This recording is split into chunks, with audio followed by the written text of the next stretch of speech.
Greetings, gamers, and welcome to the 109th livestream from the Misfit Gamers Studios. I'm your host, Vortex, and this is D&D Discussions.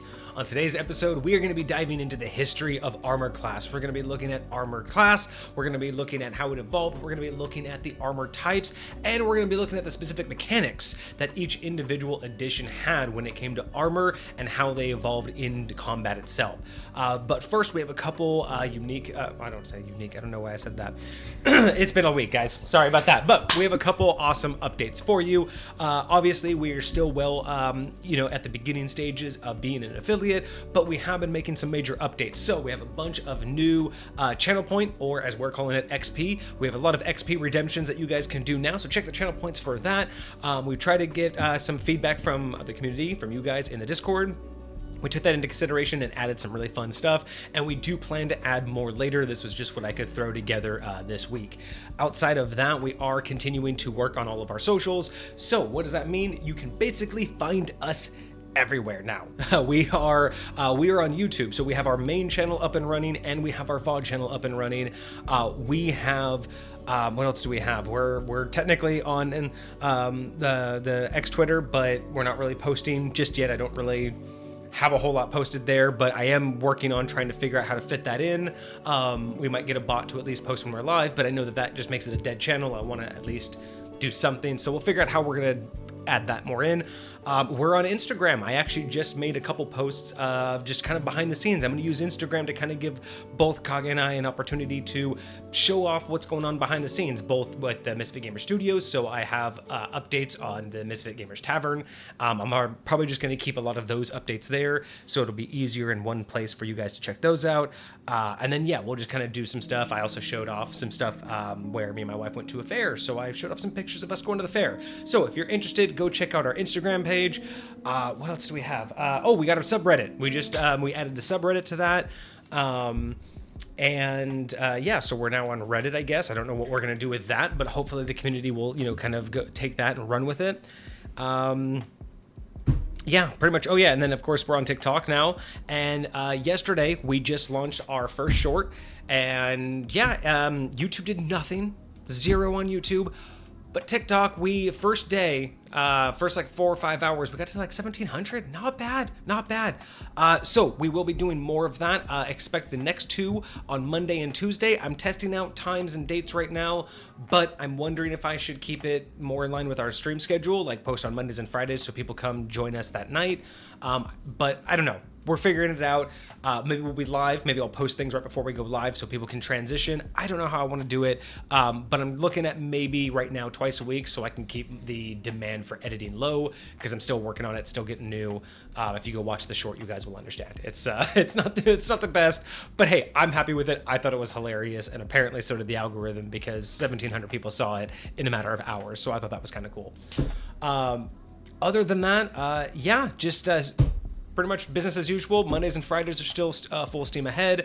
We have plenty of reviews to do for Mondays, and we have plenty of topics still to talk about. But if you guys have any, you can always submit those in the Discord. So those are all the updates I think I had. Kage can come in and fill in any blanks if I have any.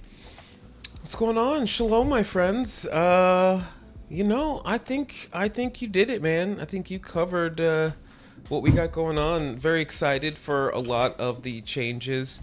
I know I'm working on some stuff myself in the background with homebrew review and doing some organization and seeing if I can't automate some things. Maybe give you guys an opportunity to do a command in Discord to see what maybe your average is, to do different things like that. Just some like quality of life things. Have some codes that or commands that would ping right off of the leaderboard. I'm so in love with that idea, because I think about. So for any of you who have played D&D in Discord, I think about how the bot Avery works. Yes. Or Avery. Mm-hmm. The Avery bot works for 5th edition. I would love such a bot for the leaderboard. And I know it wouldn't be, maybe we could use Avery for that. I'm curious if their code because is open source, because if I can take a look. Well, it's not necessarily that, but they also have, you could just use the bot itself and do those lists that we used to do. Remember, there was the dashboard that you would just make all of the command notes in, and the command would just do what it needed to. So I'm wondering, even if within that bot itself, we could put the leaderboard in those command looking modules. Into. I'm definitely gonna. But that's how I envision it when you've been talking about like putting a bot that could ping off of it. I think of how when you tell Avery, "Hey, I want to look at this spell," and it just gives you the snippet of the spell.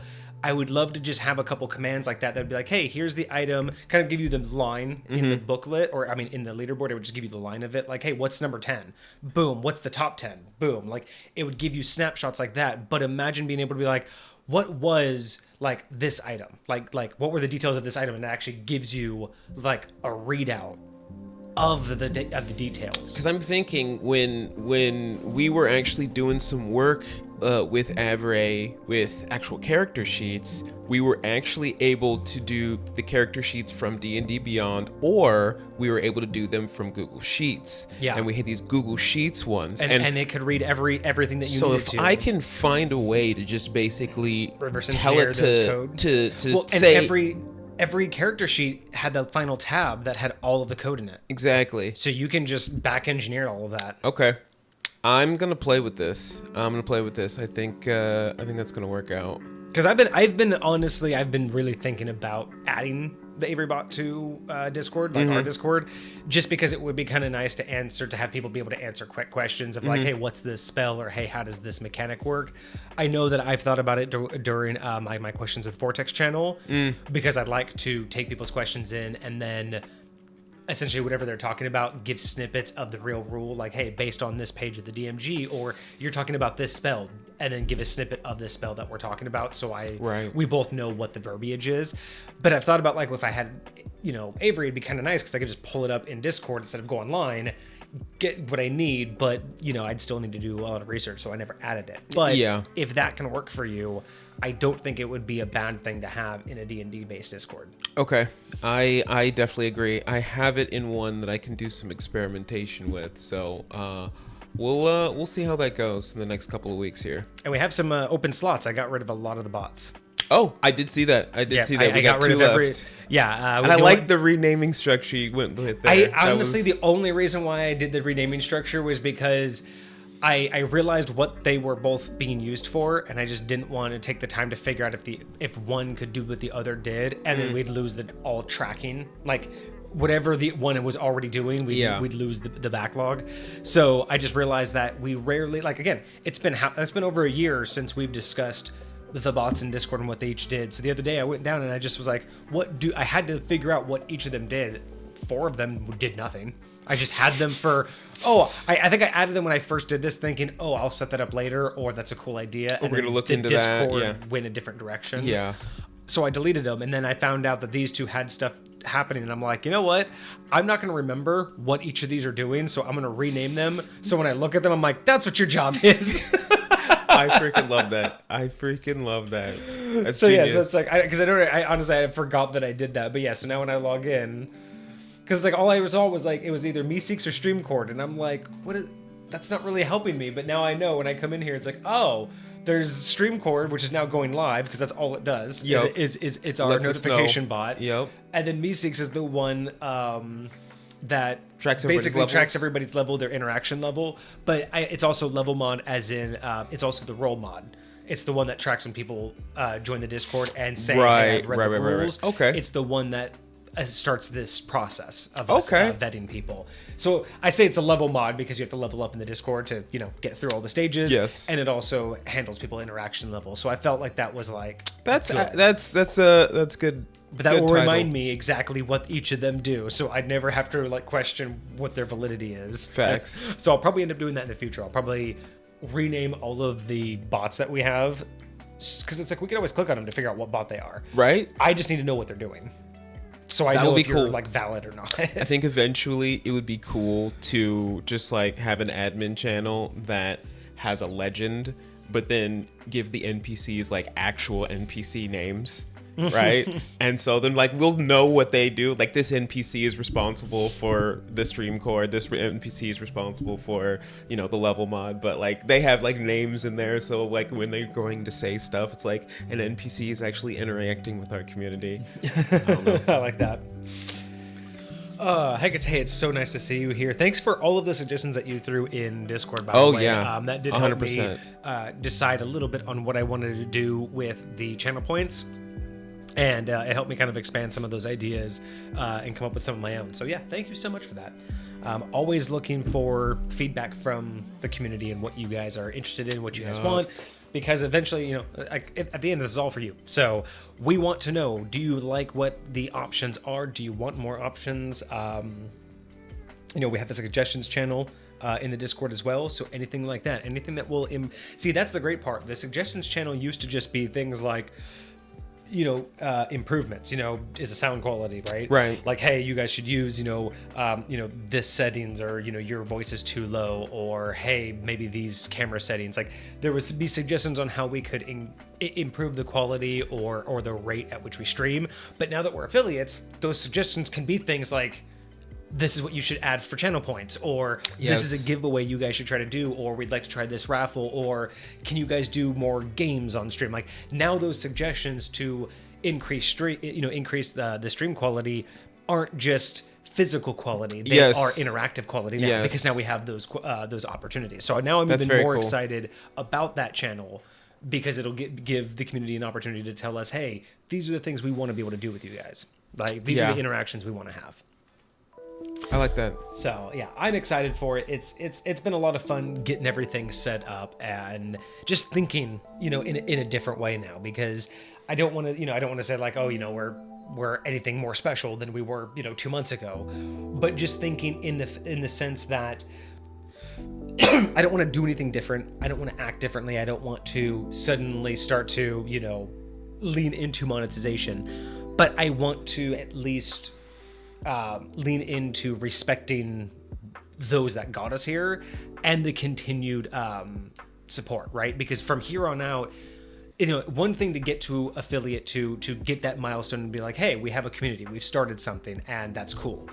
But now, as we continue to grow and as people continue to interact with us and do these things, you know, sub and cheer and do all of that, it's not so much that makes our importance any different, because again, they're just showing their support for us, but I want to lean into respecting that support and doing more for them. And again, the only way that I know how to do that best is to take advice from what they want to see, like get the info from them 100%. Directly. Because if you're going to spend your time, if you're going to spend your money, if you're going to be here with us, you know, support the stream and want to see us grow, I want to do that with the things that you guys like, right? I mean, there's an aspect that we have to recognize that what we're doing is working. So we have to be confident and continue to do what's working. But we also need that dynamic feedback, just like D&D, right? You know, 100%. Like, just like once you have a gaming group and everyone's having fun, keep doing what you're doing. Don't let outside people, you know, tell you you're doing something wrong if everybody in your gaming group's having fun, right? That's kind of like the whole vibe that we got going here. But at the end of the day, that doesn't mean that you can't, you know, sit in on other games or listen to other people's advice and think about how you can incorporate it, right? And that's exactly what I want to do. Is I want to make sure that, you know, I always have that ear to the ground of what does the community really come here for, right? And that's what we do here. Exactly, right? I mean, because we always, you know, we've always joked about how like tangents are kind of our thing. Like that's kind of like the bread and butter. Yes. And as much as I do appreciate, you know, I do believe in that, right? Like it's always been the goal to utilize that aspect of us. We are just tangent type people. We just kind of dynamically roll with the topics. But I feel like that's going to help us make differentiated content on YouTube, right? Instead of just being an edited live stream, I can take out different chunks of it. But over time, it is going to be interesting to see how the community reacts to that and how much of the community enjoys that and comes here for that versus is the community actually coming here for, you know, the mainstream topics and the tangents are actually just getting in the way. So those are the kind of things that over time I'm really interested to see how the community forms itself and divides itself and groups up in terms of what do each of the subsets of people come here for. Because I'm assuming once we start gaming, we'll have a small part of the community that's here just for when we game in High Point. There might be just a subset community that only comes here for the live stream for D&D discussions. We might have a section of the community that's only there for the edited YouTube content, right? Like, it's really interesting to think. That's what I mean by like, I'm trying to take a lot more into perspective. But before it was just twice a week, we just hang out, talk about D&D. But now it's more of that, we're going to have more of a community to serve in a lot bigger and more different ways the more we do things. So I'm excited, but it's also like, I have no idea what to prepare for, so I just kind of have to sit back and just... Right. There's nothing I can do, right? See what happens. There's nothing I can do to figure out because we have no idea the growth rate. Like, we have no idea how fast or slow we're going to grow. So I don't really want to prep for anything because I can't begin to anticipate what's coming down the pipe. But again, that's where the community is going to come into play. A big deal is for sure listening to them and figuring out what exactly you want from us. So keep those ideas coming. Let us know what's going on, and we will keep being here as far as we can be. As no much doubt. As we can be. Though I will say it now, I do have vacation time coming up in December, so we might just have like, I mean, I would hate to take such a long time off. I would hate to take, a whole month off, but it's probably going to be very common that time in December is going to be taken off. But hopefully by that time, or at least in the future, when we take time off for streaming, at least we'll have probably hopefully more of a YouTube presence. So we'll have still more of a content generation presence, things still coming out. But that will help subsidize when the live stream has to take dips. So we'll find out. Oh, and before we continue with our actual topic, I did remember there is one other update I wanted to mention is we do now have a community goal. That is set up in the channel point section. It's the first time we've done this, but I thought this would be kind of a first run time. So since we're starting here on the 2nd, and we're going to basically be able to get, I think we're going to get 8 full streams in this. We're going to get 2, 4, 6, 8. No, we're gonna get 9. So we're gonna get 9 streams this month. So starting today, I started a stream. What is that? Basically a stream challenge for you guys, a community challenge. So for the next 30 days or the next 9 streams, including this one right now, there is a goal for 10,000 channel points. If you hit the channel points button, it's the first thing that you guys see under challenges and predictions. If you guys want, the community puts in up to 10,000 channel points, we will add one extra stream to next month. I thought that would be kind of a fun little way to just kind of cool. to test this, see what y'all think. But yeah, so if this month we can get 10,000 channel points donated to it, we will add a day next month where we'll do a whole extra stream. And the highest contributor to that goal will help us decide what the topic is. So whether that will be on a weekend, a weekday, we're not really sure, but we will do a whole extra dedicated stream. It would be cool to do a weekend because then we could do a really long one. That would be very cool. Maybe what I'll do is if we hit the goal, if I don't know if it will allow you to continue to hit it. I don't know if it can. Oh, if you like repetitive. Or like if you go 10,000, I don't know if people can go over it. Like, you go 2,000 over, because then we could do like for everything over, we'll add an extra hour to that stream. So it's like we could say things like it's a 3-hour stream, but for every extra 1,000 we get, we'll add an hour to it.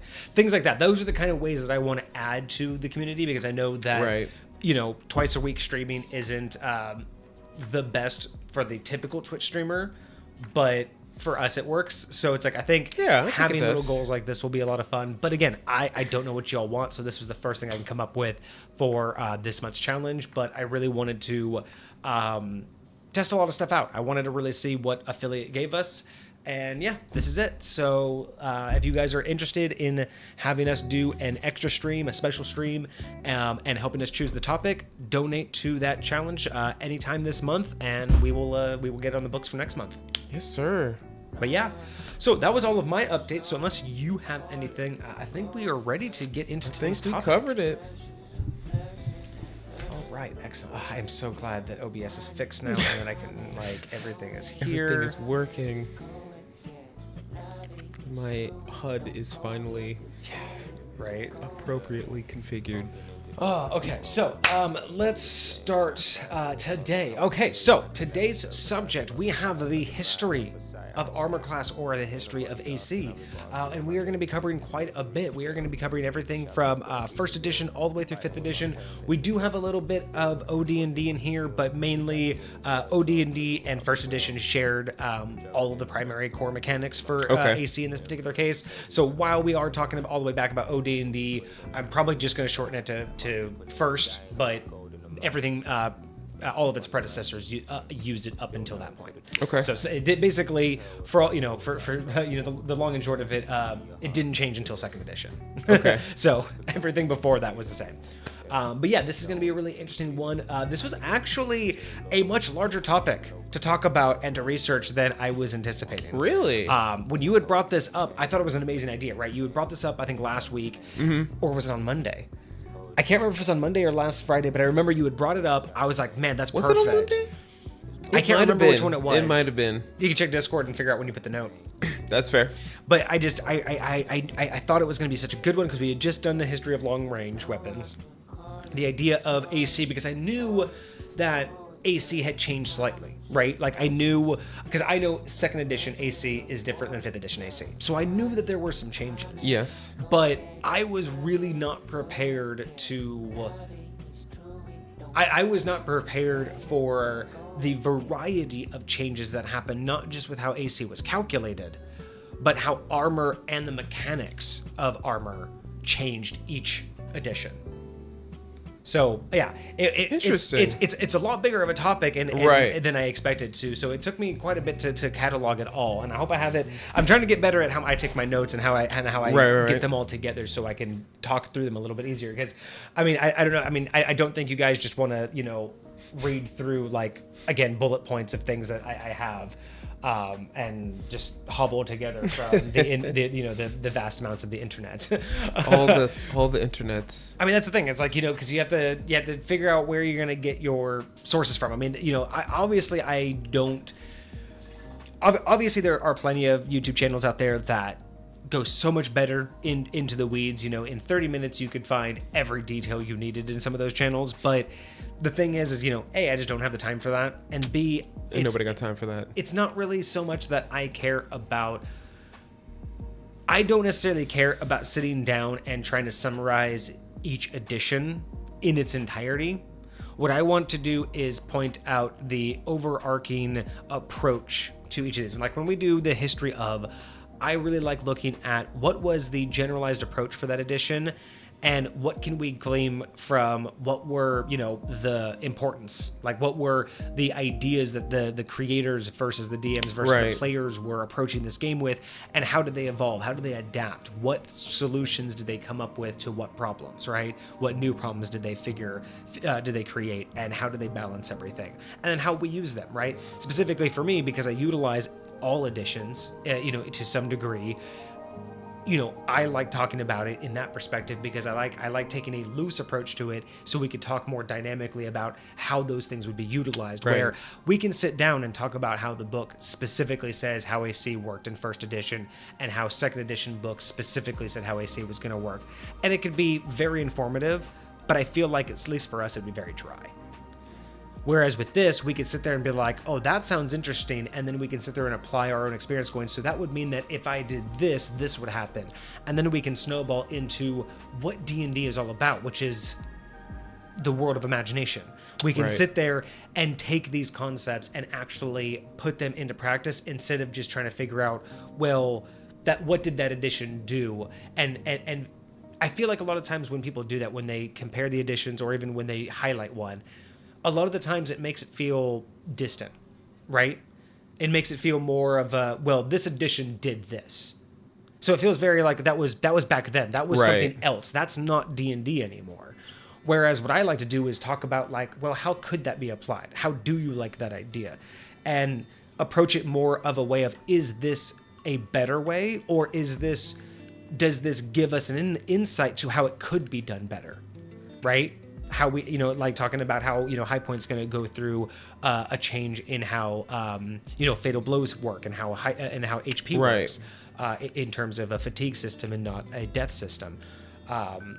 things like that, right? That's kind of what I'm really liking about these more historical deep dives is pick and choosing the differences and highlighting those in bullet point fashion so we can look at, again, what was the generalized approach to this problem instead of just trying to nail down these were the hard and fast rules, let's move on, right? Because I feel like if that's all we did, right, if we just looked at this is what it said it had to do, it would just be more informative and dry. And I'm like, I feel like everybody does that. I feel like there's plenty of places that go and look at the details, read straight from the book.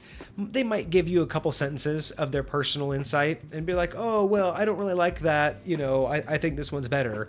But I don't know how many people really do what we do and try to approach it from, if you utilize that, how would you do it? And how could you make it better? And then go to the next edition and see, did we have the same improvement? Interesting. So, yeah, I'm very here hopeful for that. But that's kind of why I said, like, I don't think you guys want to look at my notes because we're not really reading along with them. My notes are there to just give me the information to give to you and Kage so we can keep the conversation going. But we do want to hear from you. So type in chat if you're here. Let us know what you think. Let us know what your questions are because we definitely want to keep you guys involved.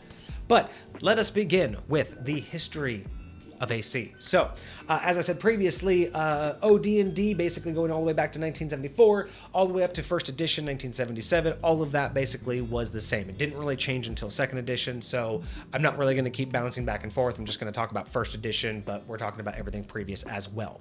Okay. So, armor class. We've always had armor class. Obviously, that is not something that's changed. Armor class has basically always been the defined aspect of how hard it is to hit someone in combat. So that is something that is universal. It is essentially how hard it is to attack you. Period. That's everything else beyond that is just how you get to that number. But let's go back all the way to first edition with the armor class mechanics. So in the very original, basically AC was a straight numerical value. Now that's basically what you're going to hear a lot of this. It's going to be a numerical value, obviously. But this one was essentially a very base representation of how hard it is to hit somebody. Okay. It is just going to be, typically just not a lot of flair to how AC worked. Now, the one unique aspect about the original is that the unarmored AC, your standard AC of an unarmored individual was 9. Okay. Just under 10. Yeah. All right. I don't know why they decided that, but back in the originals, oh shit, we got hats off. What is that? That is, I think that's a 10. I gotta remember, is that 10 minutes? Let me double check. Hoi Lepo, what is going on? How you doing? Shalom, shalom. Hats off. I gotta double check. Yep, 10 minutes. Hang on, I gotta get the timer on. 10 minutes. I'm gonna get my cowboy hat. You got one behind the chair if you want to. Oh, that's right. Let's see what RNGesus has for me. There you go, Hecate. This is all for you. RNGesus is working on. There we go. Let's do it. Oh, no sleep migraines. I am so sorry, Hoilepa. Well, hopefully, our lovely voices will be able to soothe you back to health. But yes, so with the original editions, unarmored was 9. Big Dungeon, how you doing? What is going on? There's an ad. I am so sorry. Yes, I can't get around it, but now that we're affiliate, we are able to control ads, and so I dropped them to the absolute lowest possible. So yeah, sorry about that, but they are literally as little as I can make them. We did hit affiliate. Thank you so much. I do appreciate that. Thank you. Yeah, it took us a year and a half, but we finally made it. And now Hecate is utilizing some of our channel points now. So, but yeah, I always found that interesting because it's always been 10 as far as I've always known. So going back and realizing that it was at 9, there wasn't really like any definitive explanation. Right. It was that's just what they decided, that 9 was standard. Oh, Dungeon. You just subscribed. Thank you so much, Dungeon. I appreciate that. Thank you. And now you get a new fancy badge too, because now you're one of the founders. Right. That's so woo. Welcome to the founderhood. Freaking love it. VIP and founder. I appreciate that. Y'all are awesome. And obviously, the other thing that for McGrumpus went on an adventure. So the other thing that happened as well that is going to be not standard for anybody tradition or it's not going to be standard for anybody that is used to 5th edition. Back then, with armor class, not only did it start at 9 for unarmored, but it went down as your armor increased. So, unlike in 5th edition, where you start to stack numbers up, in the original Dungeons and Dragons, AC went down to become more protective. Interesting. So, you're guys gonna have to get up with that. So, what's up? do we know like what that looks like to hit? Is this similar to how you talked before, where you used to need to roll under something to hit it? So we'll get to Or that. are we getting there? Yeah, Okay. we'll get to that. And then, so the calculation was basically that AC was determined by the type of armor that you wore, plus or minus a shield. So shields were always an additional to AC. Right. Not including your armor. And then, of course, you also had dexterity and magical bonuses, and that was it. Okay. So you could find ways to get you magical bonuses, but you basically had the armor type and dexterity, and that was it. Okay. And your AC went downward. Okay. Now, interesting. Let's finish off with, okay, so armor types. So back then in the originals, so many emotes going on. Emotes for days. Oh, I love it. I absolutely love it. So the armor types back in first, and again everything prior to that. But the armor types were pretty basic. You had leather, chainmail, plate, and I think so you had leather, chainmail, plate, and scale mail. I think were the base 4 that you had in first edition. Okay. I don't think they had studded leather at that point. I think it was just leather. I don't even think they had hide at that point. I'm pretty sure it was just leather, chainmail, plate, and scale. Studded, I think it was studded leather, and what was the other one I was thinking of? Leather, chainmail, plate, and scale. Yeah, I'm pretty sure that I think it was that studded leather wasn't available at that time either. I think it was just basic, yeah. It's hard to find first edition books, so I may be wrong on that one, but that was what I was able to gather on my notes. Of course, you had shields as well, and then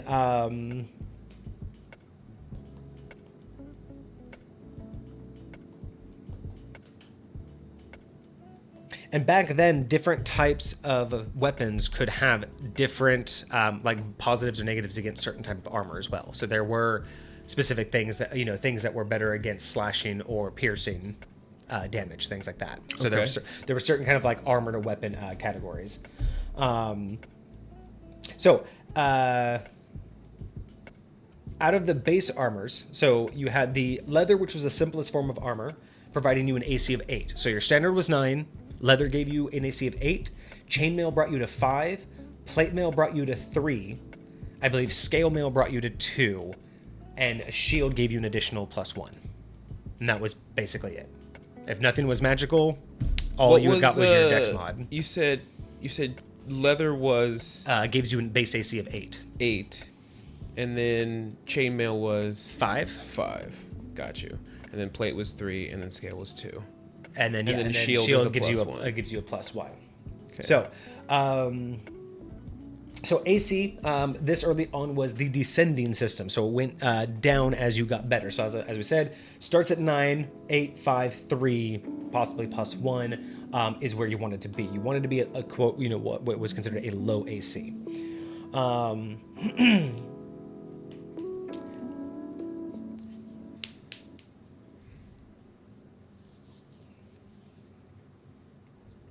And then they also had a concept called armor class adjustment. This was a cool little feature that was based on weapon type that represented effectiveness of certain weapons against certain armor. So essentially, if you had if your character had an armor class adjustment with a certain weapon, that weapon would basically do better against certain types of armors. So it was giving you like a bonus there. So again, certain types of weapons could have bonuses, like you'd be able to have a better chance against like certain like chainmail.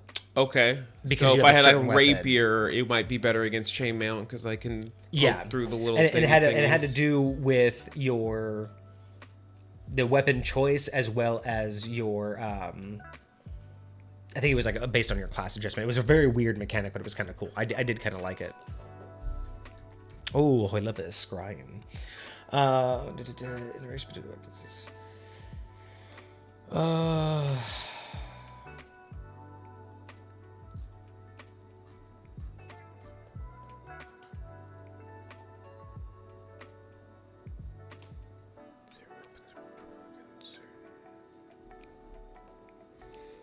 Interesting.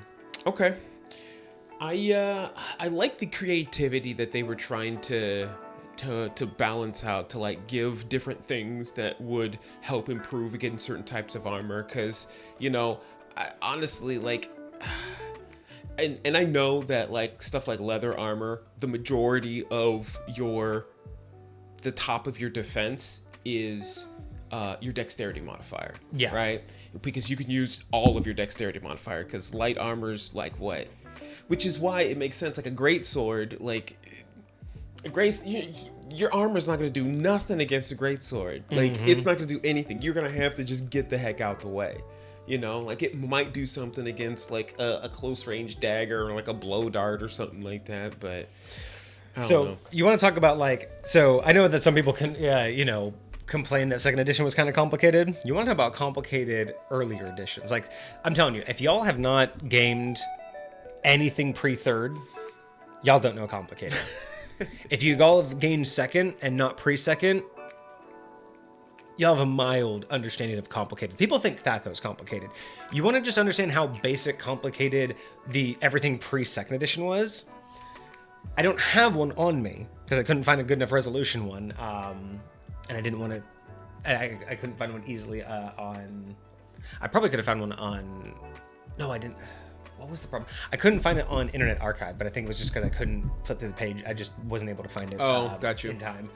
But there was basically an attack roll matrix. It was a table that talked about, based on the weapon you had, the armor that you were up against, which would help you get that weapon or that armor class modifier, would tell you how to actually attack it. Whereas people thought THAC0 was bad because I had to do math. There was only a table that was basically like you had to constantly reference to figure out each individual time what you were attacking. That's crazy. That's crazy. It was nuts. I really wish, what, I'll bet you if I try now, I'd be able to find it almost like instantaneously, huh? Of course.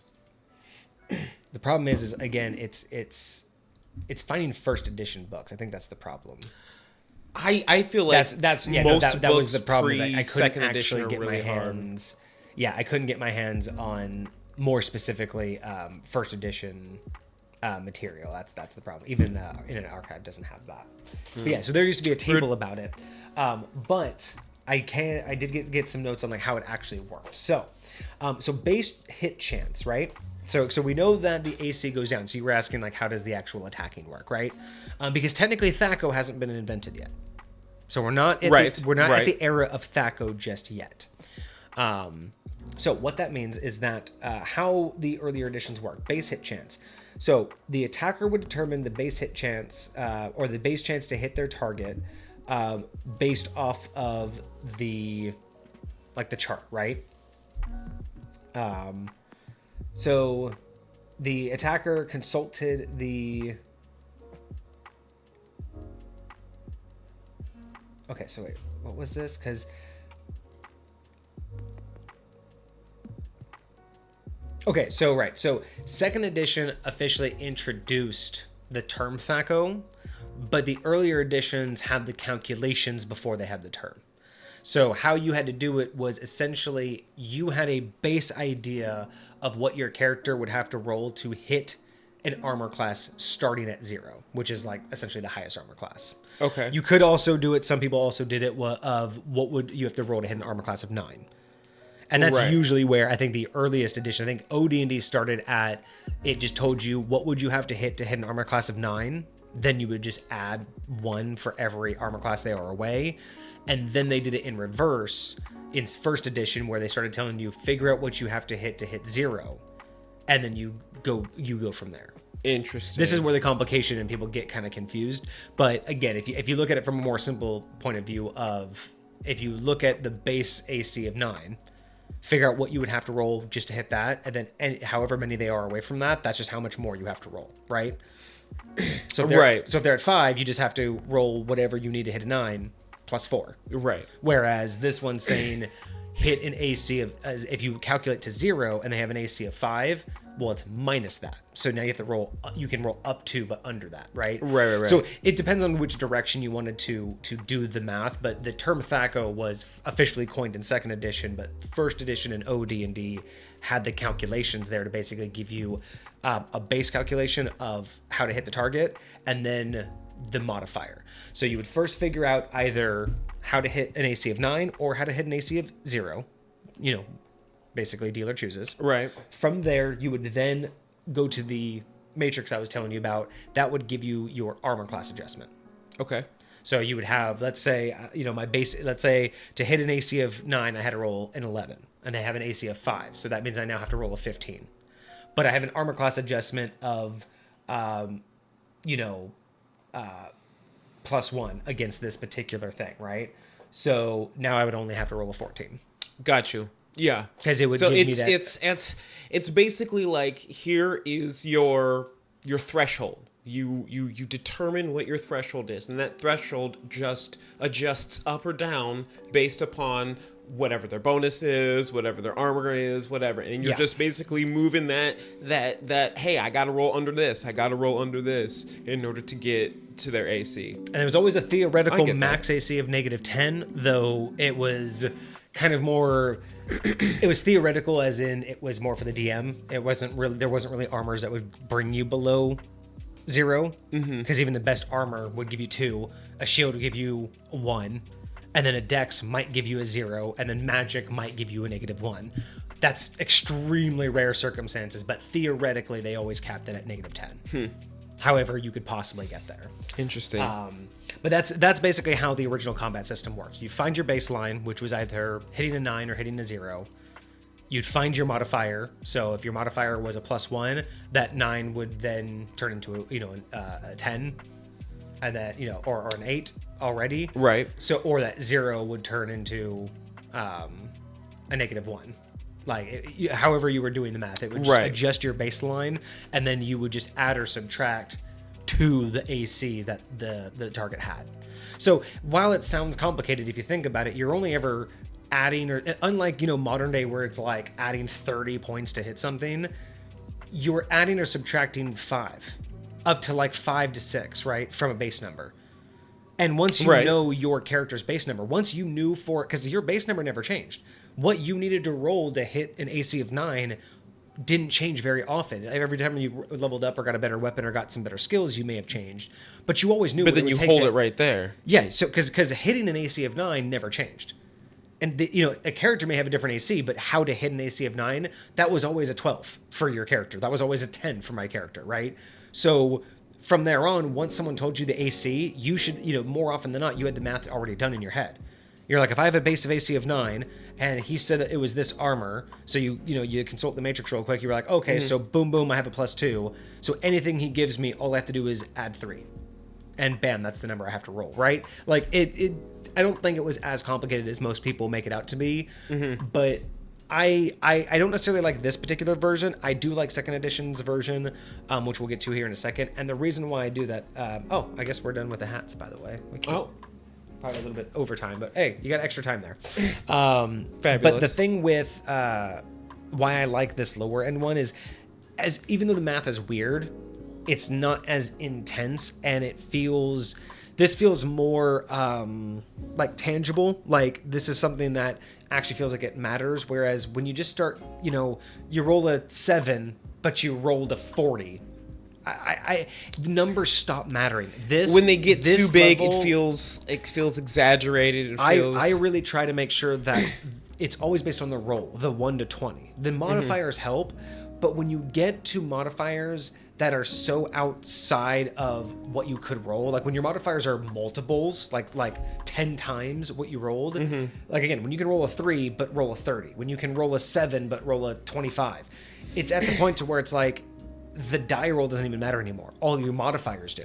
I've always loved it to where I keep it within even though the modifiers help, the die roll is still very, very specific. Right. I like to keep it on that because that, to me, no matter how good your character gets, I don't like taking away the risk of a die roll. Like, if your character is so good that the only way to fail is to roll a 1 or a 2, that's boring, because where's the random chance in the world? Where's that rock you're going to slip on? And when you really nail it down to it is the 1 to 20 roll, and even with a couple modifiers, you're really tight within that 1 to 20. No matter how good your character gets, you still have those beneficial modifiers, but you're still mortal. You're still locked in a world that has limits, has boundaries, and has risks, and has fuck-ups, and has random chance. And it's so hard for me to be like, if you literally can only fail by rolling a 1 or a 2, it's not it's so not realistic even for a hero at that point. I do agree with what you're saying, very much so. But I would say I do believe that those risk factors are way more enjoyable to experience as a part of a story when they feel like they matter.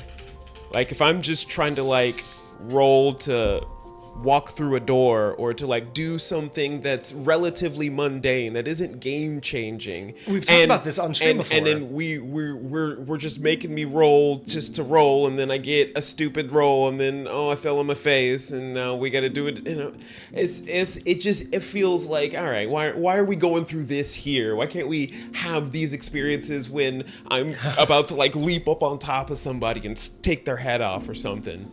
Yeah, and that's the thing, right? Is like, I don't mind modifiers. I use them. I do like them. I just feel like they should be limited, because the die roll should always feel important. There should always be. It doesn't. Much so. And again, sometimes it can be a very small range, but there should always be a range in the die that you don't want to roll. You know what I mean? There should always be a range in that die roll that's something you don't want to do. Right. Because otherwise, it's like, why even bother? Exactly. Unless there's a reason for you to have me. And that's what I've been honestly trying to do a lot more, is it's like, I don't want to make you roll for everything, you know. I want to make you rolling feel worthwhile, right? Like you're actually trying to do something. You know what I mean? Yeah, absolutely.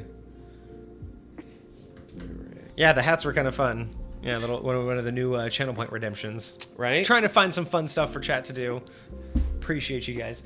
But yeah, that's why I'm kind of like this. This one's a little more complicated in my opinion than second edition, but I kind of just like keeping it, down to earth, because having those risks, having those things that, make you more connected, and you're not just feeling, like you're just getting more. Again, I don't like the gambling feel, like the casino feel of numbers go up. I know what you mean. I feel good, right? No, I don't want to I don't want this forever increase of numbers go up just because, like, I don't like that kind of gameplay. Like, I don't do that with my monsters. I don't make my monsters just have 100 more life points every time you fight them. I don't just make, I don't just add damage rolls.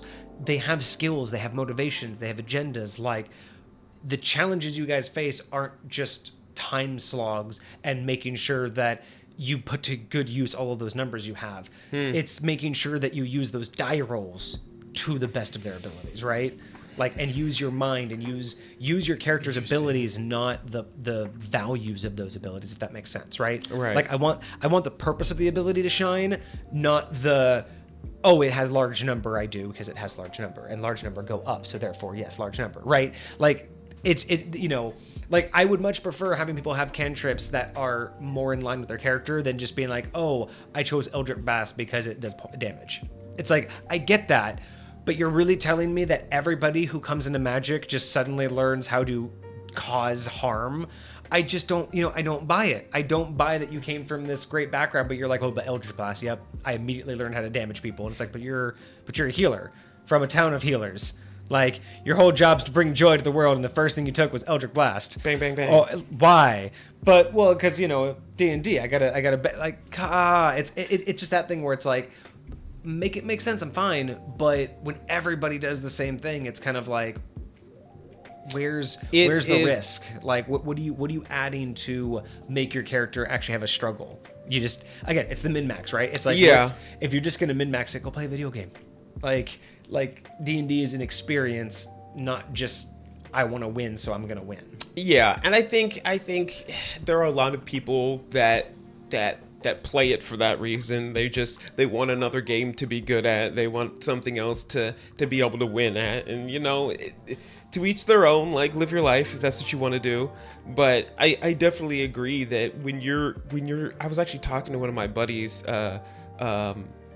last night about this, but like when you're like building your character, when you're like actually trying to like be your character, like it's a whole nother game, right? It's like experiencing something for the first time, like it's, I don't know, if you ever watch anime and you have those moments where you just like they like unveil the curtain and you're just like, oh my, like this is a whole, like I think the anime that did it the best for me was Hunter x Hunter.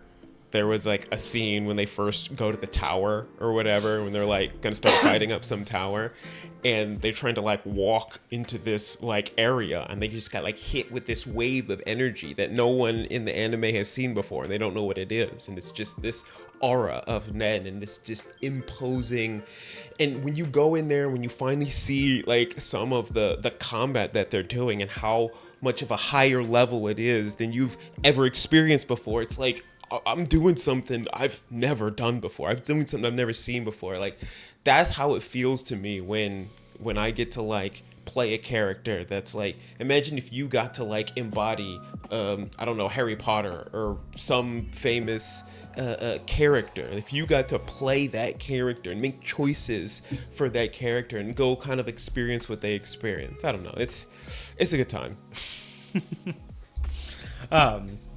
Yeah, no, it's good, and that's the thing is like if you min-max too much and if you become too disconnected with the challenges, are you basically One Punch Man? Like, do you want to be One Punch Man, or do you want to be like Goku, who actually has to like push themselves to get there? Kind of a different approach to, I guess, the hero mindset, right? So what does that all mean? Going back to the first edition, like actual mechanics, right? So here's an example I was able to put together of what this would look like. Okay. So the attacker has a longsword. Okay. The target is wearing chainmail. So that puts the target's AC at a static 5. Okay. So, and then we're just going to say they don't have any of the bonuses, right? So the way that the book would do it, we're going to use, because we're going to be moving into Thaco anyway, so we're just going to use the Thaco mindset, right? Okay. So for the attacker, they do their calculation, and for them to hit an AC of 0 with this longsword, they would need to roll a 15. So if the target had the maximum amount of AC, right, like the best AC possible, a 0, it would have to be a 15 out of 20 to hit that best AC. So that's what the attacker calculated first. They know that that's their base. Just they walk around knowing that. I have a longsword, so if I ever run into an AC of 0, the best AC, I need a roll of 15. Now, again, so if they roll a 14, is it still a hit? No, this one. So you want to go over it? Yeah. So yes, you would have to roll up to the 15, like or up to or over the 15, because that's the minimum you have to roll. It is a minimum. It is a minimum. Yeah, the minimum to hit an AC of 0. Right. Interesting. So, but this attacker has an AC of 5. So this is how it works. So this attacker knows for me to hit an AC of 0, I would have to roll a 15 or better, minimum. But I check my table against the armor that I'm up against. I get a +1. Okay. So in order for me to hit the AC of 5, the base roll is a 10. So the base roll that's because to hit an AC of 15, I need to hit AC of 0. Or AC of 0, I need to roll 15. You need to roll 15. So I minus the target's AC of 5. Okay. And that gives me a 10, which is the base I need. That's first edition's dirty way of doing it, is you take your to hit 0, you basically take your Thaco minus the target's AC, and that's the number you need to hit. That's the quick and dirty way of doing all of that math. Interesting. Why does that light go off when it's charging? That's very disrespectful. Probably because it's not charging. Yo. Is it being a goofy goober? You can go away, good sir. And you're there.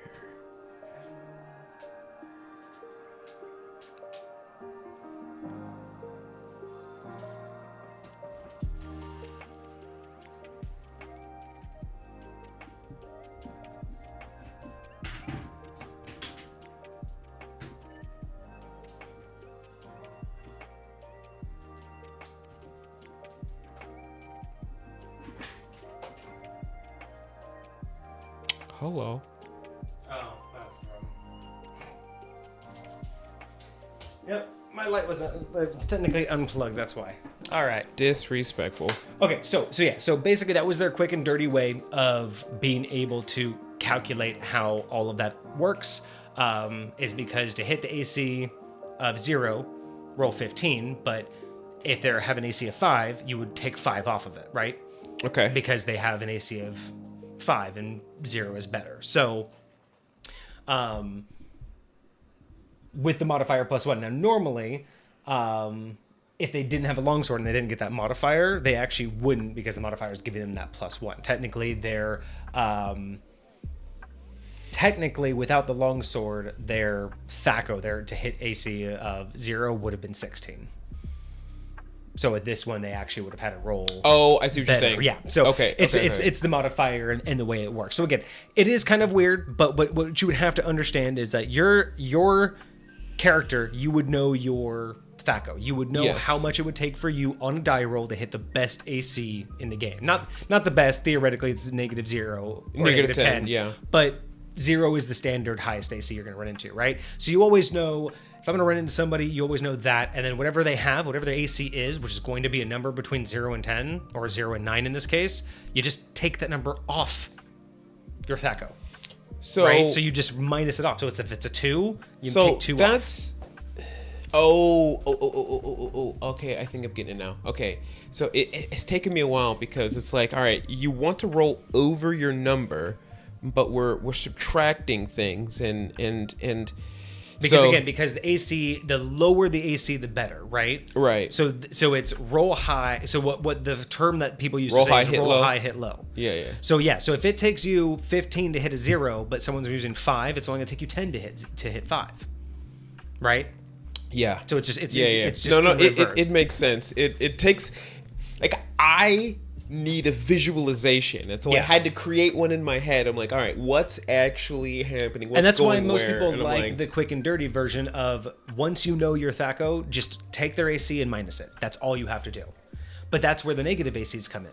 If they have a -2, you'd actually add that to your THAC0 number, because you're hitting an AC of 0. Yeah. But if they have a -2 -2 AC, so if your THAC0 was 15 and they had a -2 AC, you'd have to roll a 17 to hit them. Yeah. That's crazy. So again, it didn't happen a lot, but I get why people don't like it, because obviously simple math's easier. But once you actually get your head wrapped around what we're really calculating, it's not that difficult. That's very true. And it does kind of make sense. Yeah. Now, people just don't like the why would it go down. I get that. But it's really hard to visualize at first, but once you do, it makes enough sense. So the rationale, I was trying to pull together like anything that I could find from like any reasoning behind all of this, and it's kind of sparse. Obviously, like the reasons behind why they made the original rules is all kind of up to them and their buddies. Like they didn't do interviews. It wasn't that big of a deal back then. But essentially, we knew that in the early editions, it was a lot more about tactical use, tactical combat. Not like today where it's all combat focused, but this one was a lot more about strategy, right? The right tools, prepping before a battle, prepping your spells, prepping your equipment. It was all more methodical. It was a lot more methodical gameplay when it came down to this.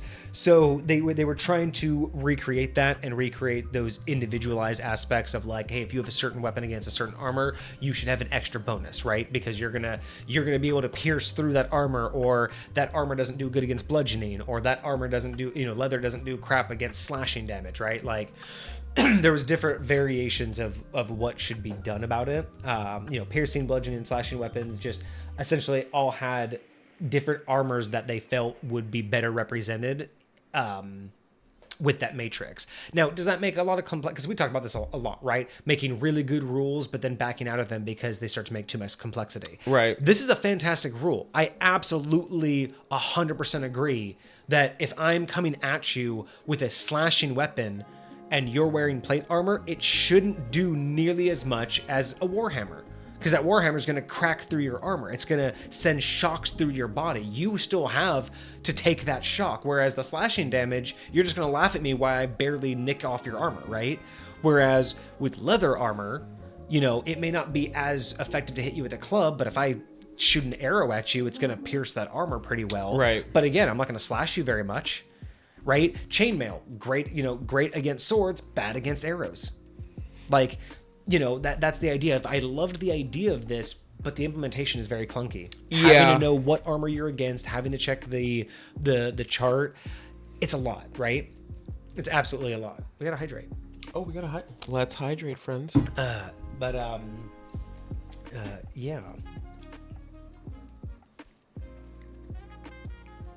Did I get all of those? Yeah, we did complete all of those. I forgot, I gotta actually check that. Wait a second. Is chat good for you guys? I mean, is the stream good for you guys? The stream isn't blacked out for you guys? I see it. Yeah. Is yours acting goofy? Maybe it's because it knows I'm live and so it's not... I don't know, that's really weird. Yeah, mine's not showing... Okay, it's all good in chat. Okay. Yeah, no, I can't see stream through the Twitch. That's trippy. Through the Twitch app. I can see it through OBS. I can't see it while on Twitch. Like through Twitch's dashboard, it's black. It's a black screen. Glad you guys can see it. That's really strange though, that... All right, well, if you guys can see me, that's all that matters. Okay, so moving on. So yeah, so that was their mindset, is that they just wanted to create a little bit more of that realism and that dynamicism between all of the individual weapon types and armor types. Okay. It was clunky, it was difficult, and I don't know if I like the all armor and all weapons just act the same towards each other. I don't know if I like that any better, but this was definitely clunky. Yeah. I do believe that it's possible to represent the difference in how weapons affect different armor outside of it. Like a lot of why a long sword or a great sword is going to act differently against leather armor as it is against like plate mail, right? Yeah. You know, like that armor's gonna be different. Like when they take the same type of hit, but the deal is the person wearing that armor isn't gonna take the same type of hit. I mean, even if it was based, even if 5th edition came out and based it purely off the armor itself, not and the damage type, not this combination between weapon and armor, but more like if the armor said, let's say like an armor had a +2 AC to slashing damage, because it, that's just what it good. And this one had, so the armor itself, like chainmail, has a -2 to piercing damage. Got you. Like its AC is what it is, but it's except against piercing damage. So instead of having the attacker and all of that, I kind of like that. Like that sounds so much simpler, because you still get this mechanic, which is saying your armor does not go well against this weapon. But instead of figuring out every weapon, every armor, it's the damage type. If your, like plate mail should have a +4 to slashing, but a -2 to damage, or just like a +2, like a small +2 to slashing, right? Just because in that particular case, if it's a slashing based weapon, it's not going to do anything. And then you could, on a rare occasion, like a great sword, you could say, negates damage, negates armor bonuses. So, if that armor is negating slashing, but this weapon is like a giant greatsword, it could negate that armor's bonus to slashing damage. Interesting. So you can do a lot simpler by saying the armor has a bonus to a certain type, and a weapon negates that certain type. That way, you could literally make it into, like what you said, every armor is covered based on its damage type, but every weapon, if it could technically undo that, the weapon could just say undoes armor bonus. And that's all it says, is like undoes slashing bonus against armors. Right. So all it says is, oh, nope, you don't get your slashing type bonus because this weapon undoes that. That would be so simple because it would always be in the moment of, hey, what type of damage you doing? Slashing? Okay, it's +2 to my armor. Oh, but no, I negate it. I like that solution. It would be changing so quick. changing the source of the effect rather than it just being the cross-examination of all types. It's just like, hey, let me attach this armor with this weapon, this attack type.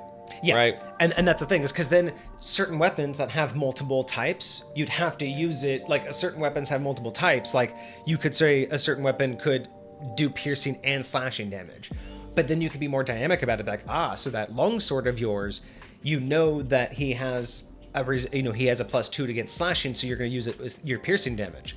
But then you can dynamically say, okay, but you can only stab him. So maybe you can kind of dynamically change how the fight works if you can only stab with a long weapon versus slash, right? So I feel like that would be a much better way to incorporate this, because this feels clunky, but I really do, I really do miss it. Like I really do feel like this is a missed concept. That's fair. So, but yeah, so that was how the OD&D in first edition did armor class. So already we can see like, and it does change, not rapidly, but it changes each edition. So that was 40 minutes on just the first, like the baseline, just to get us where we started. So as I said, I was really excited to dive into this because there is so much. Okay, so now we get into second edition, my favorite. God, I swear though, I want this thing for YouTube. I don't know if I'm gonna do it I don't know if I want like a button to do this on stream. I think that would be kind of annoying for people. But I almost want to do how with YouTube videos and everything, like if you're gonna cut to something that people will do like they have certain bits that they do, and so they'll have like a little banner for when they do that bit. I'm always wondering if I should have one for my videos of whenever I like go off on a tangent about why I like second edition. Just have like a little like banner that pops up on YouTube and be like, why Vortex likes second edition. I want another one for every time you're about to mention fourth edition, because you have the exact opposite reaction. Every time it's just like, ugh. Fourth edition. I guess we're talking about this for a good 30 seconds. Yeah, we always have to talk about fourth edition. I mean, it is a edition, I guess. It's an edition. Technically speaking. Ass. All right, so let's go into second edition. All right, so armor class with second edition, we did keep, obviously, it was largely the same, a lot of the same mechanics, except this is when we went from the base of 9 to base of 10, and that's where we've stayed. Okay. So second edition came out and just said if you were unarmored, if you were a naked, individual, you have a base armor class of 10. And to be honest, I couldn't really figure out a reason for the 9. 10, I think, just sounds right. It is the base stat. It is the down the middle. Yep. Makes perfect sense. Makes math a lot easier. So I'm okay with it. And then of course, THAC0 officially became the term. So before we had the calculation, but now we've solidified the actual term. THAC0, THAC0, depends on who you talk to. Most people that I know call it THAC0, but there have been a few old gamers, old veterans that call it THAC0. But basically, THAC0, THAC0, THAC, 2-hit AC 0. Right? Got it. So it's the same thing as what we were talking about before. It's just a calculation. It's once you have your base stats, you should be able to basically calculate what it will take for you to hit an AC of 0, which is the highest AC, or not theoretical highest, but the highest standard AC.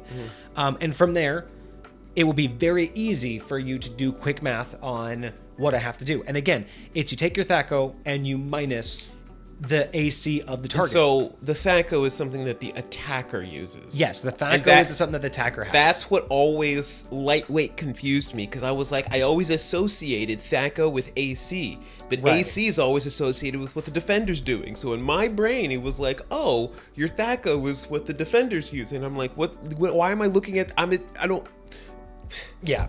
But like when you finally put all the pieces together, it's like, hey, I'm trying to hit down there, right? I'm gonna try and see how I can smack that number 0 with this sword, right? With this whatever And it then, is. and then once you have that number, you can do very quick math, because again, once you have your THAC0, once you have the ability to hit an AC of 0, if you're told that the target's AC is a positive number, you're minusing off of your to hit. By that number, that exact number. You're like, yo. And if it's a negative AC, you're adding that to your hit. And that's it. It's like, that's the quick and dirty method without having to do any... Look at the DM like he's crazy. He's got a negative what? Yeah. He's got a negative what? Yeah. So, and that's it though. It's like once you've learned all of that, it basically comes down that's to... interesting. So... how common was it for DMs to tell players what the AC of a creature is? No, you had to figure that out on your own usually.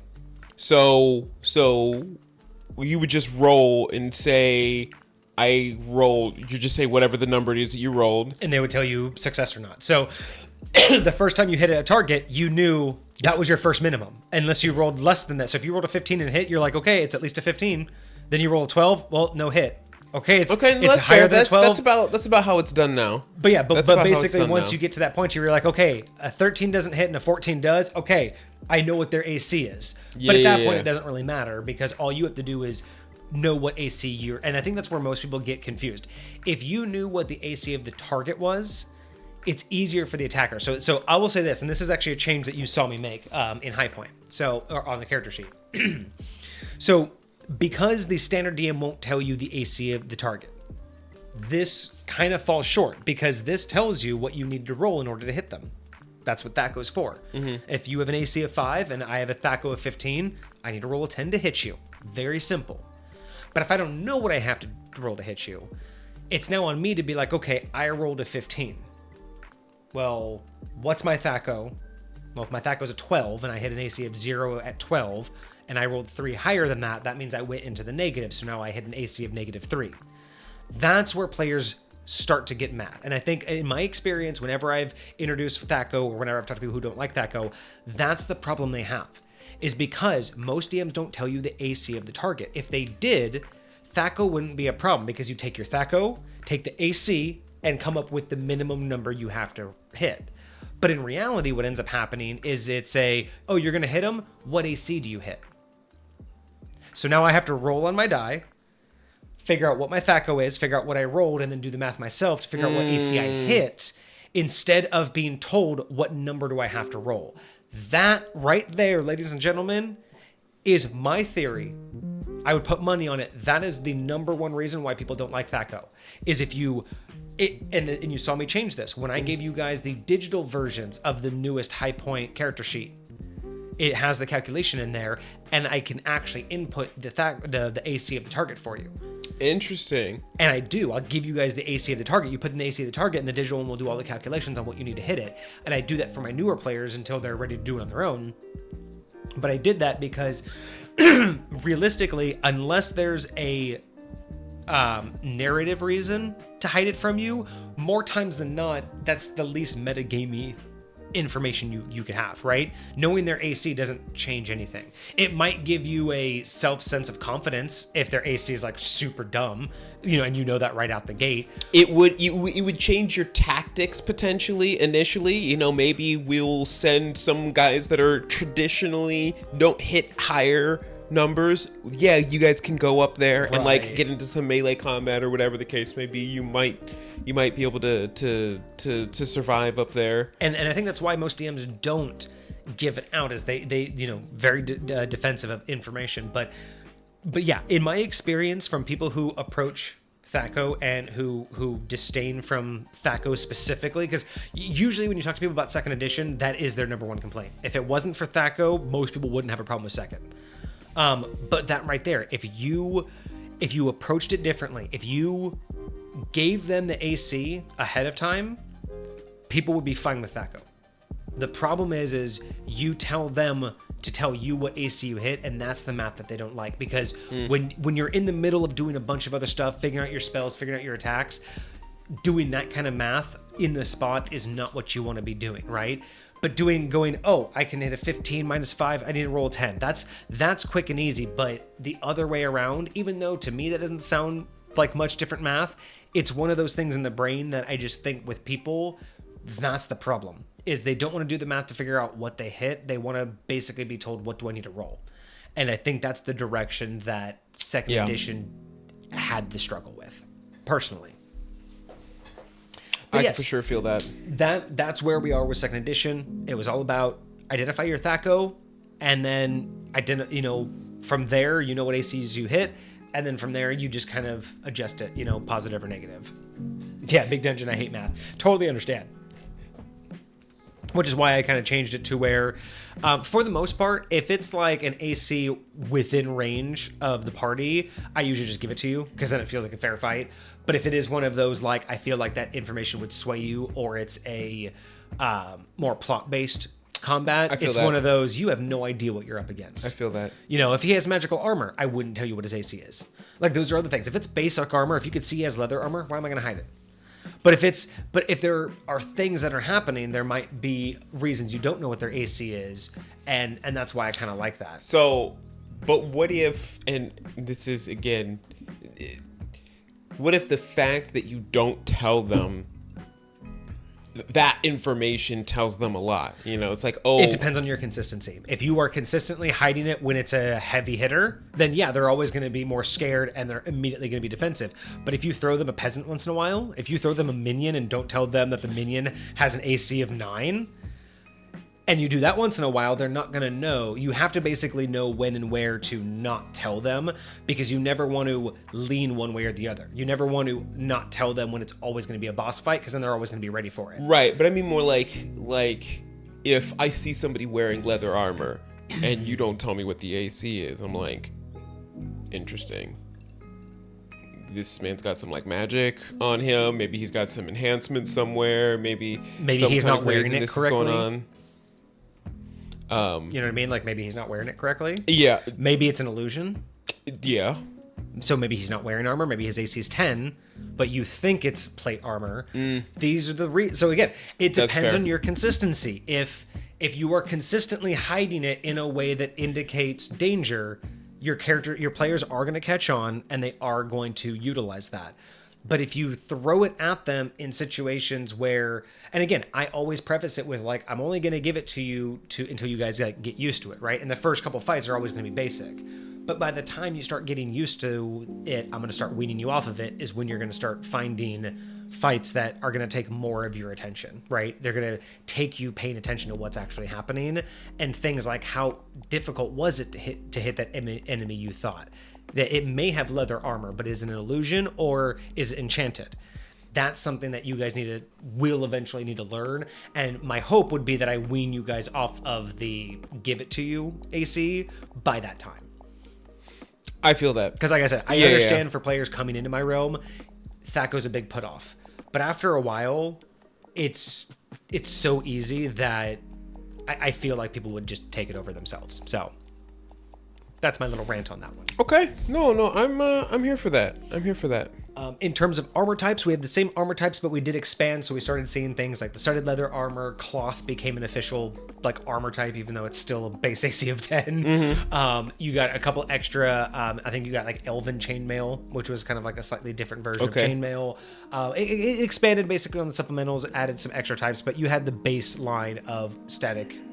Maybe added some of the in-between numbers in there, filled them in a little bit, but for the most part.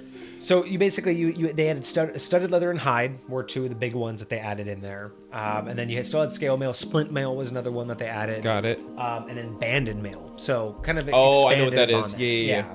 So all these variations, kind of like what you said, it just filled in all of the other AC numbers. So now we had a more even spread. So you had something like studded leather was now a 7, scale mail offered 6.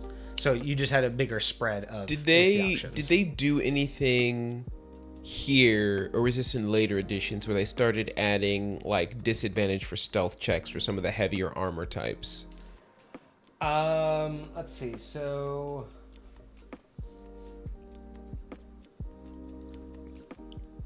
I don't have that. So I know that Like, out of curiosity, I don't know if I've ever run into this, but I don't know how that works in High Point even. So yeah, there are certain types of armor will obviously have disadvantages. I do believe second edition, I didn't have the notes in here, so I don't know if it was a second edition or if I grabbed it from third, but yes, there is a point to where certain armors would not allow you to do certain things. Like I don't think you would have like disadvantage with like plate mail to like stealth just because of the size of it and everything. Elven chainmail gave you an advantage because it was silent. Okay. So things like that. So there were aspects of cool. that. I don't know if let me see if I got that in my notes on third edition because I don't remember it off the top of my head, but I think it may have started in second to get those additional effects. I just didn't have the specific notes on that one. Oh yeah, and then you had field plate and full plate, which gave you all the way down to the best armor of an AC of 1. So this is the best non-magical armor you can get of AC of 1 with like the plate armors. Okay. Very nice. And then can any, I don't know if this is common in second edition, but can any of these mundane armors be enchanted to be like a +1, +2, +3? Absolutely. Okay. Yeah, you can get the magical modifiers, and then of course you still have the dex modifiers as well. On which ones? Is it the same? Is it light armor? No. Medium with a restriction? No. So this one was an accumulative. So you had your base AC from the armor, then your dex modifier would apply on top of that. Magic modifiers would then apply on top of that. So it was all additive. So on all armor types? So yeah. You get to add your dex mod to your AC wearing plate armor? Yep. That's crazy. It was all standard mods. That's crazy. Because the idea was it represented differently, right? If you were wearing leather armor, your AC was represented by you having a lot more movement, a lot more agility. Right. Plate mail, it's your ability to maneuver in the plate mail, not necessarily fast and swift, but in ways to deflect. You can move your shoulder enough to deflect off, a blow, or to turn just at the right time to where it catches your skirt. Like the idea of the dex mod not modifying it is because your dexterity is your ability to utilize your body. But if you're a small guy in small armor, you're going to be more athletic. If you're a bigger guy, dexterity is still not. It's not strength based. It's not bad for you. It's just used but dexterity differently. Yeah, exactly. So I like that representation because I get that. You can be just as dexterity.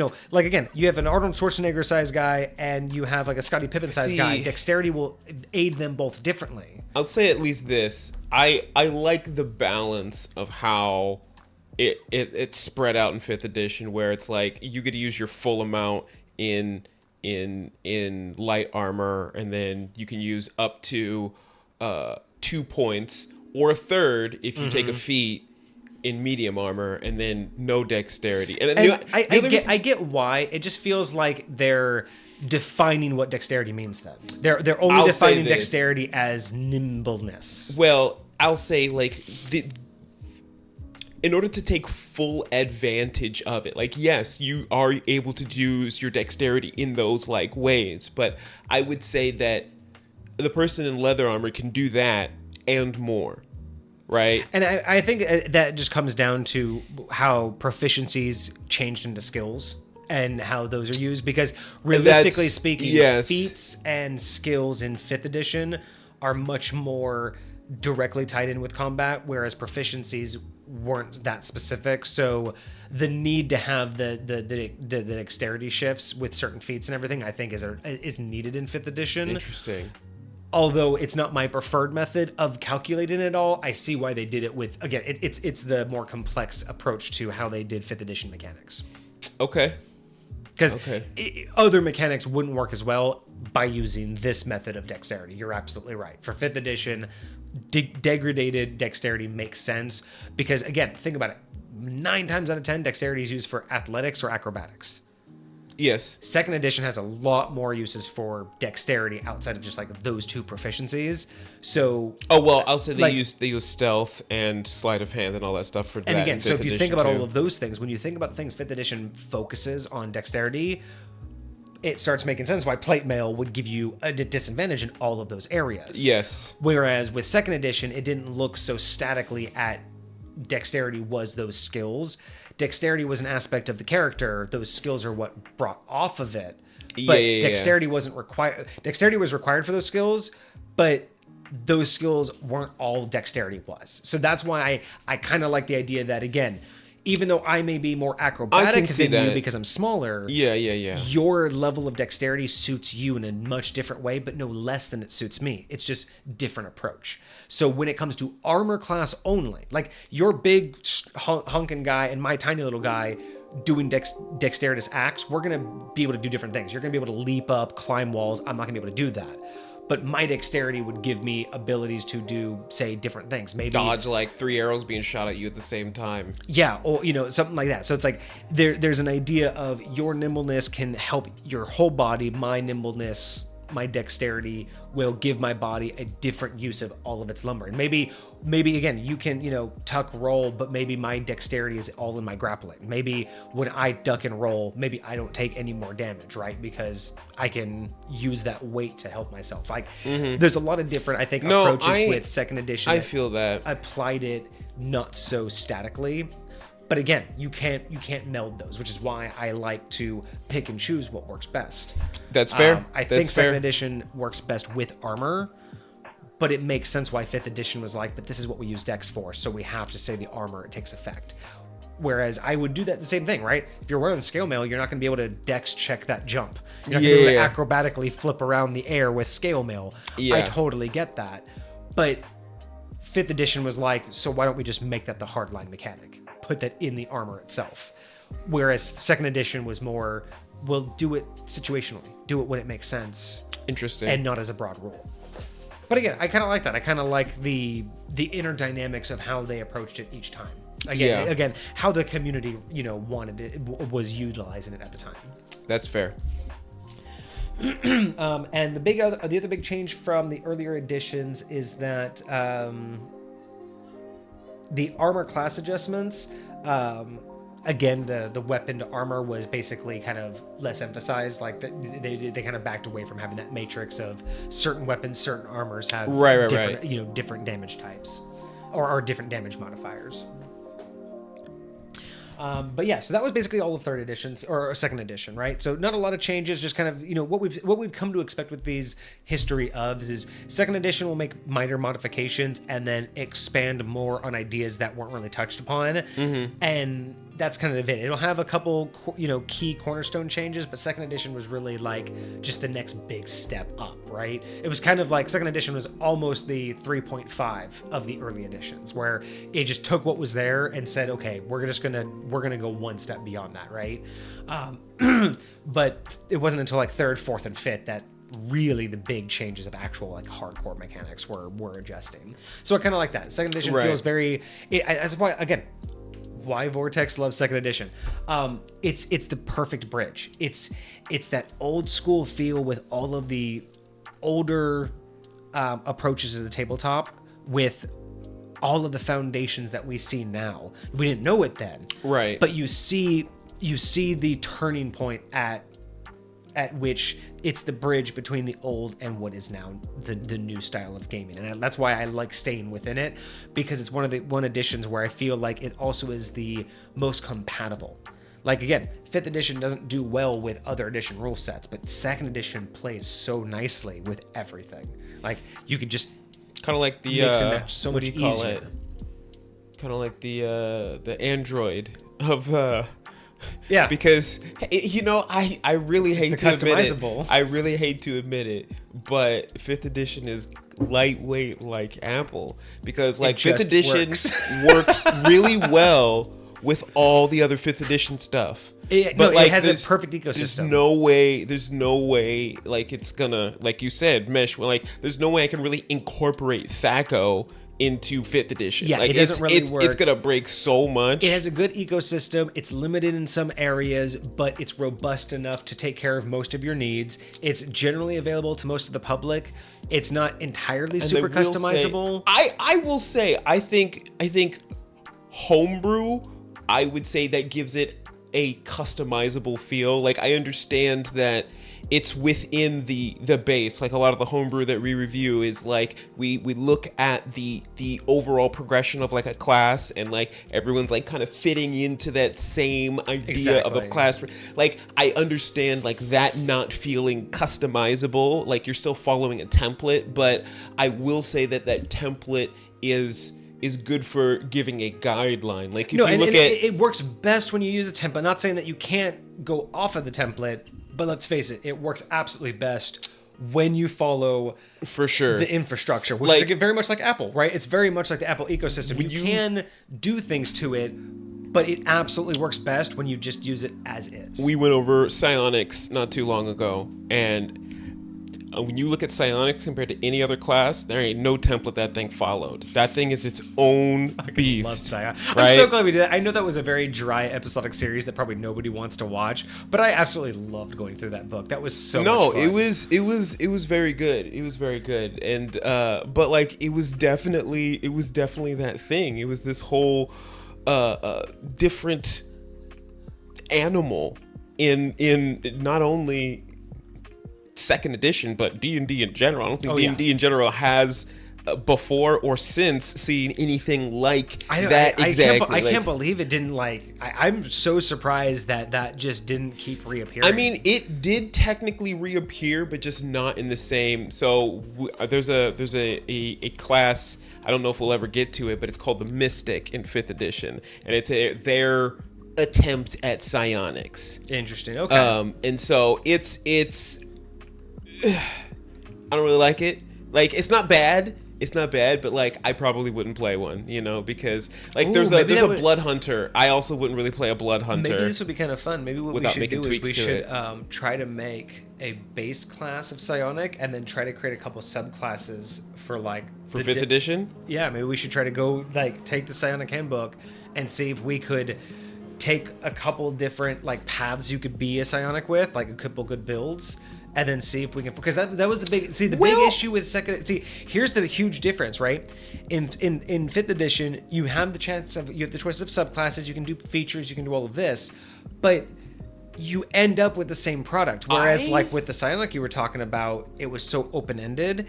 I'm curious if we'd have to I want to try and recreate that open-endedness. I want to try and recreate the compatibility of the combination of choice. I feel like there's a path to that. So here's what you do. You make the base psionic class. Here's our tangent for you guys. So you make the base psionic class, because remember it has the base class and then the subclasses. Mm-hmm. The base class, every several level ups, you get the sciences.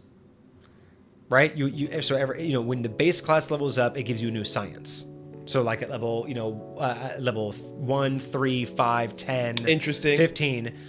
But then the subclasses are what give you the devotions. And you don't have to choose a subclass. You can just pick from every single time you level up. You got to choose what subclass. I was thinking actually being more, because that would be, I think.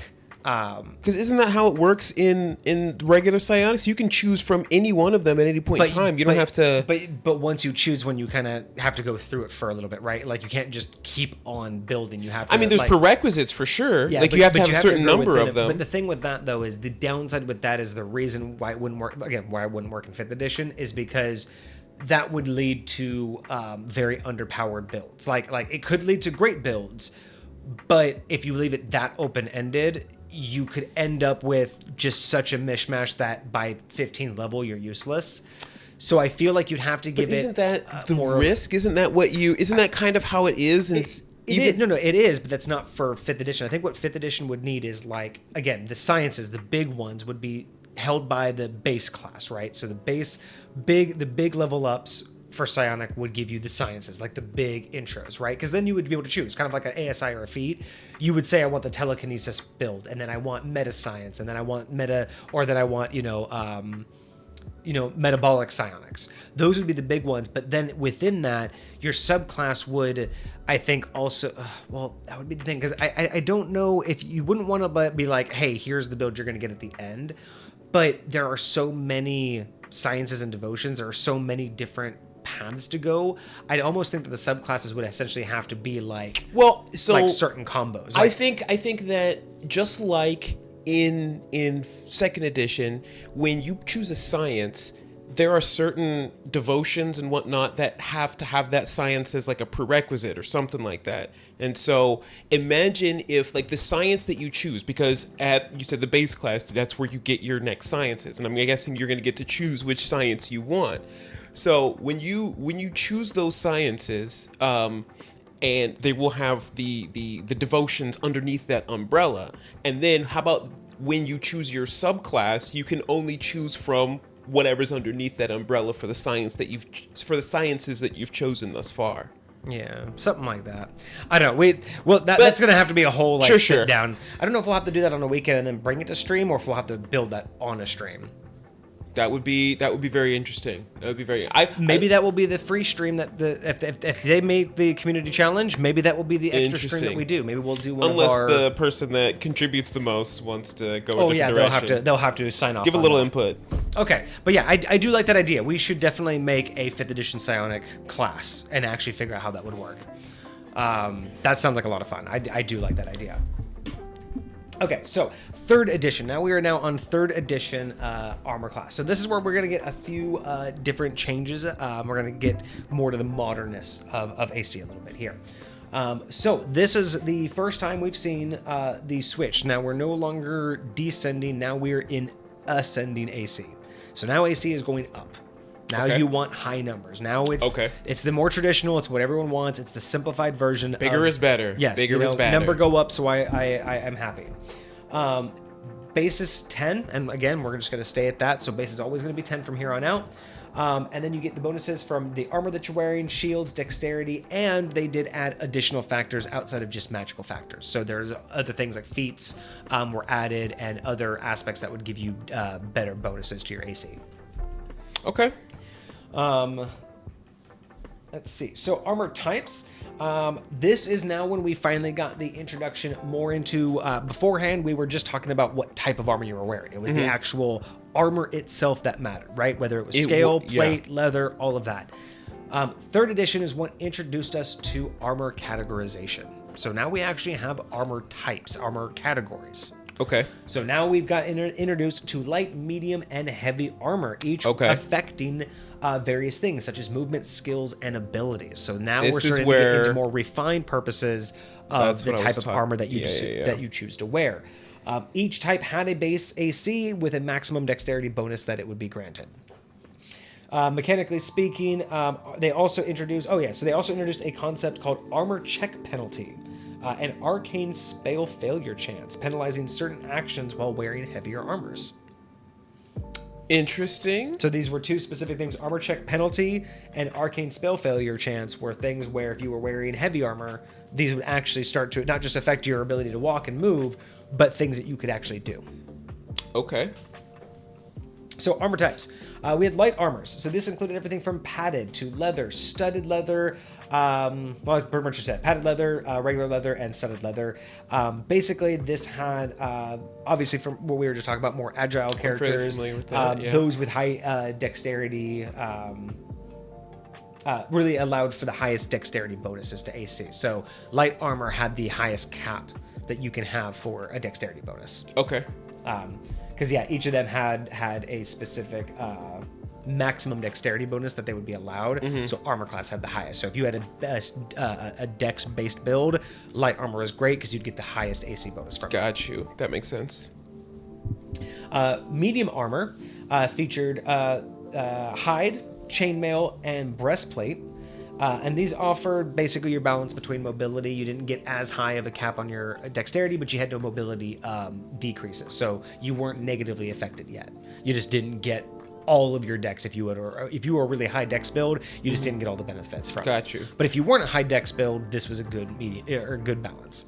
Got you. And then your heavy armor included things like splint mail, plate mail, and full plate mail. They provided the highest AC, but at the cost of the maximum amount of dexterity. So again, high dexterity builds, this would actually hurt you in the long run. And then shields at this point were things like bucklers. We had light shields, heavy shields, And each of these had varying bonuses. So I think Buckler was like a 1, all the way up to Heavy, I think gave you a +2. Okay. So you had shields that gave you a varying amount as well. Let's see. So the effect on the AC system. So this is, when we shifted from going down to going up in AC. So the higher AC, the better in this particular case. Each armor type had your base AC. Then it was added by your dexterity bonus cap. So full plate, for instance, had a base AC of 8, but allowed no dexterity bonus. So if you had full plate, you couldn't add your dexterity bonus at all. Okay. Making it suitable for characters with low dexterity scores. So again, this was all about figuring out what was the best for the build. Somebody turned dexterity into your dump stat. Yeah.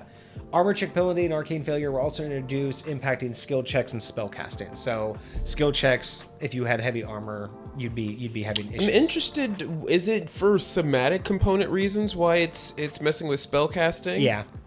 Interesting. I prefer the idea of like, I really like that metal armor usually messes with mages. Like I don't mind that part, because that's usually, heavier armors are metal. Mm-hmm. I like that explanation a lot more than it's just heavy, so you can't do this. You know what I mean? Interesting. Like, because we've talked about with spells, a lot of times it's just doing a symbol, right? So how is plate mail? Like I can't get my fingers together. You're just telling me like the armor's so big I can't touch my hands. I'm too bulky. I prefer the idea that it's the metal. I kind of get plate mail, like full plate, because you got the gauntlets and you got the helmet and all that. That makes more sense. Gauntlets make sense, but I prefer that it's an interaction with like the materials. That's fair. I think that's a better explanation lore-wise. And that was it. That was for 3rd edition. So again, not a huge changes in terms of the complexity, but we did change to an ascending. So it's just you go higher. There's no more THAC0. We're not dropping into the wanting to hit low. Now everything's a bonus additive, right? You have there's no more to hit AC. You roll your dice, you add your modifiers, and that's the AC that you now hit. And then you go against this guy. So 4th edition maintained the ascending AC system. Let's see, did they do anything actually different? So the difference that 4th edition did is they changed it to class based. So every class had a different AC. Interesting. Yeah, so instead of it just being a baseline for I guess certain creatures, classes are proficient in certain armors, but it's like it doesn't matter what armor you wear. It's like So the AC, the starting calculation for the AC started with your class. Some classes relied on dexterity, others relied on intelligence. So you start your base with your class, and then your armor would change it. Interesting. So unlike all of the other previous ones where it was always a base of 10, then your armor gave you a base, and then you would modify that from there on. Mm-hmm. This was literally your class gave you a modified base, and then everything else modified from there. It's not the craziest thing in the world. So the armor types were a lot more streamlined in this one. They try to compartmentalize it a lot more. AC was more based on your character and your class and your role than it was based on what you were wearing. So kind of like how video games got to that point to where it was more like, hey, you could wear anything you want, but you would have the stats of this. That's kind of what 4th edition was going for. You could be a monk in robes, but have plate mail level AC. Because you're a monk. Right. You got your, okay. So you think, so they brought it down to things like cloth, leather, hide, chainmail, scale, and plate. So you still had like the core values, but they got rid of some of the fancier ones. And after that, and most of this was just based off of, again, wizards would wear, cloth and leather, and then, your paladins would be wearing plate mail. But for the most part, it was based on what your character was all about. Right. So because it was tied closely with class roll and certain classes having built-in bonuses to AC while wearing different armor types, so that was another big deal. Certain classes would say, hey, if you're wearing, monk would be like, hey, if you're wearing cloth armor, you get an additional +2, right? Got you. So it was almost shoehorning you. It was also basically saying, don't bother choosing armor. We're going to tell you this is the way that you want to go. But it was, I guess, more streamlined because 4th edition was all about combat. It was all hardcore focused on just rolling through combat. Vortex loves 4th edition.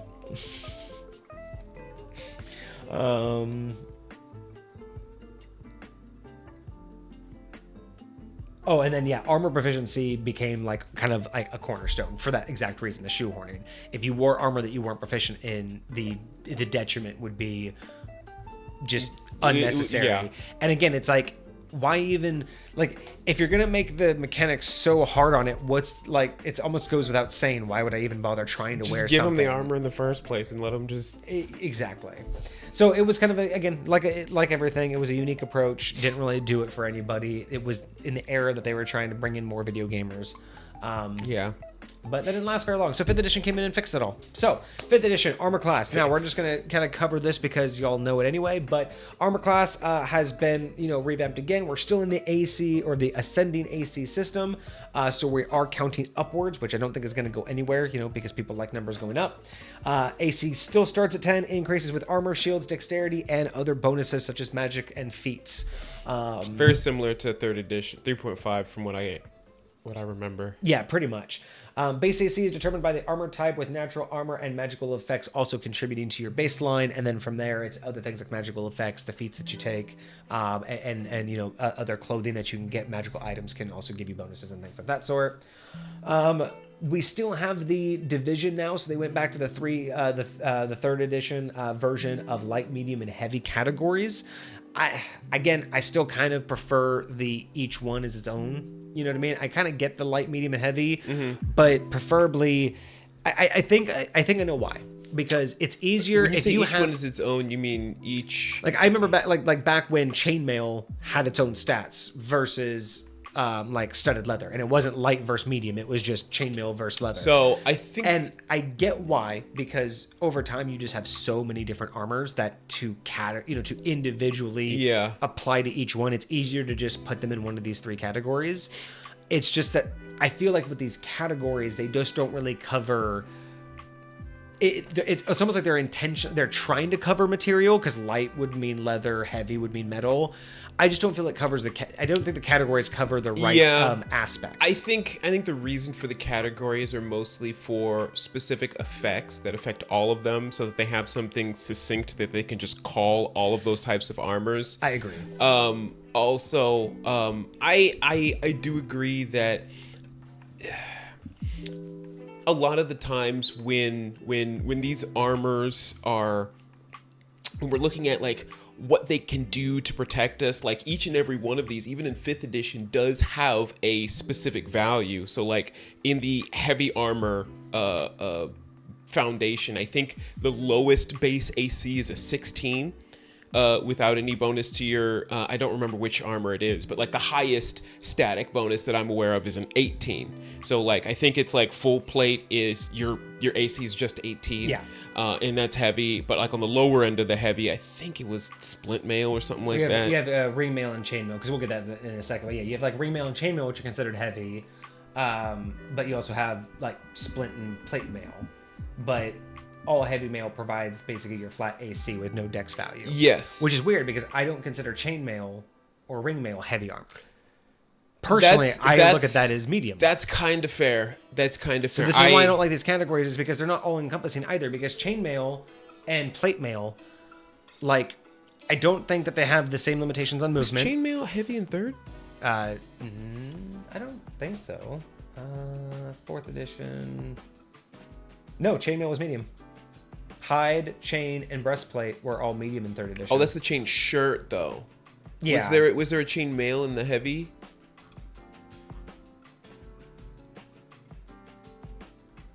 Second edition. Nah, splint plate and full plate. So yeah, so it's like weird. And that maybe that's just weird. I know it's heavier, but I've worn armor, and I would say chainmail is more medium.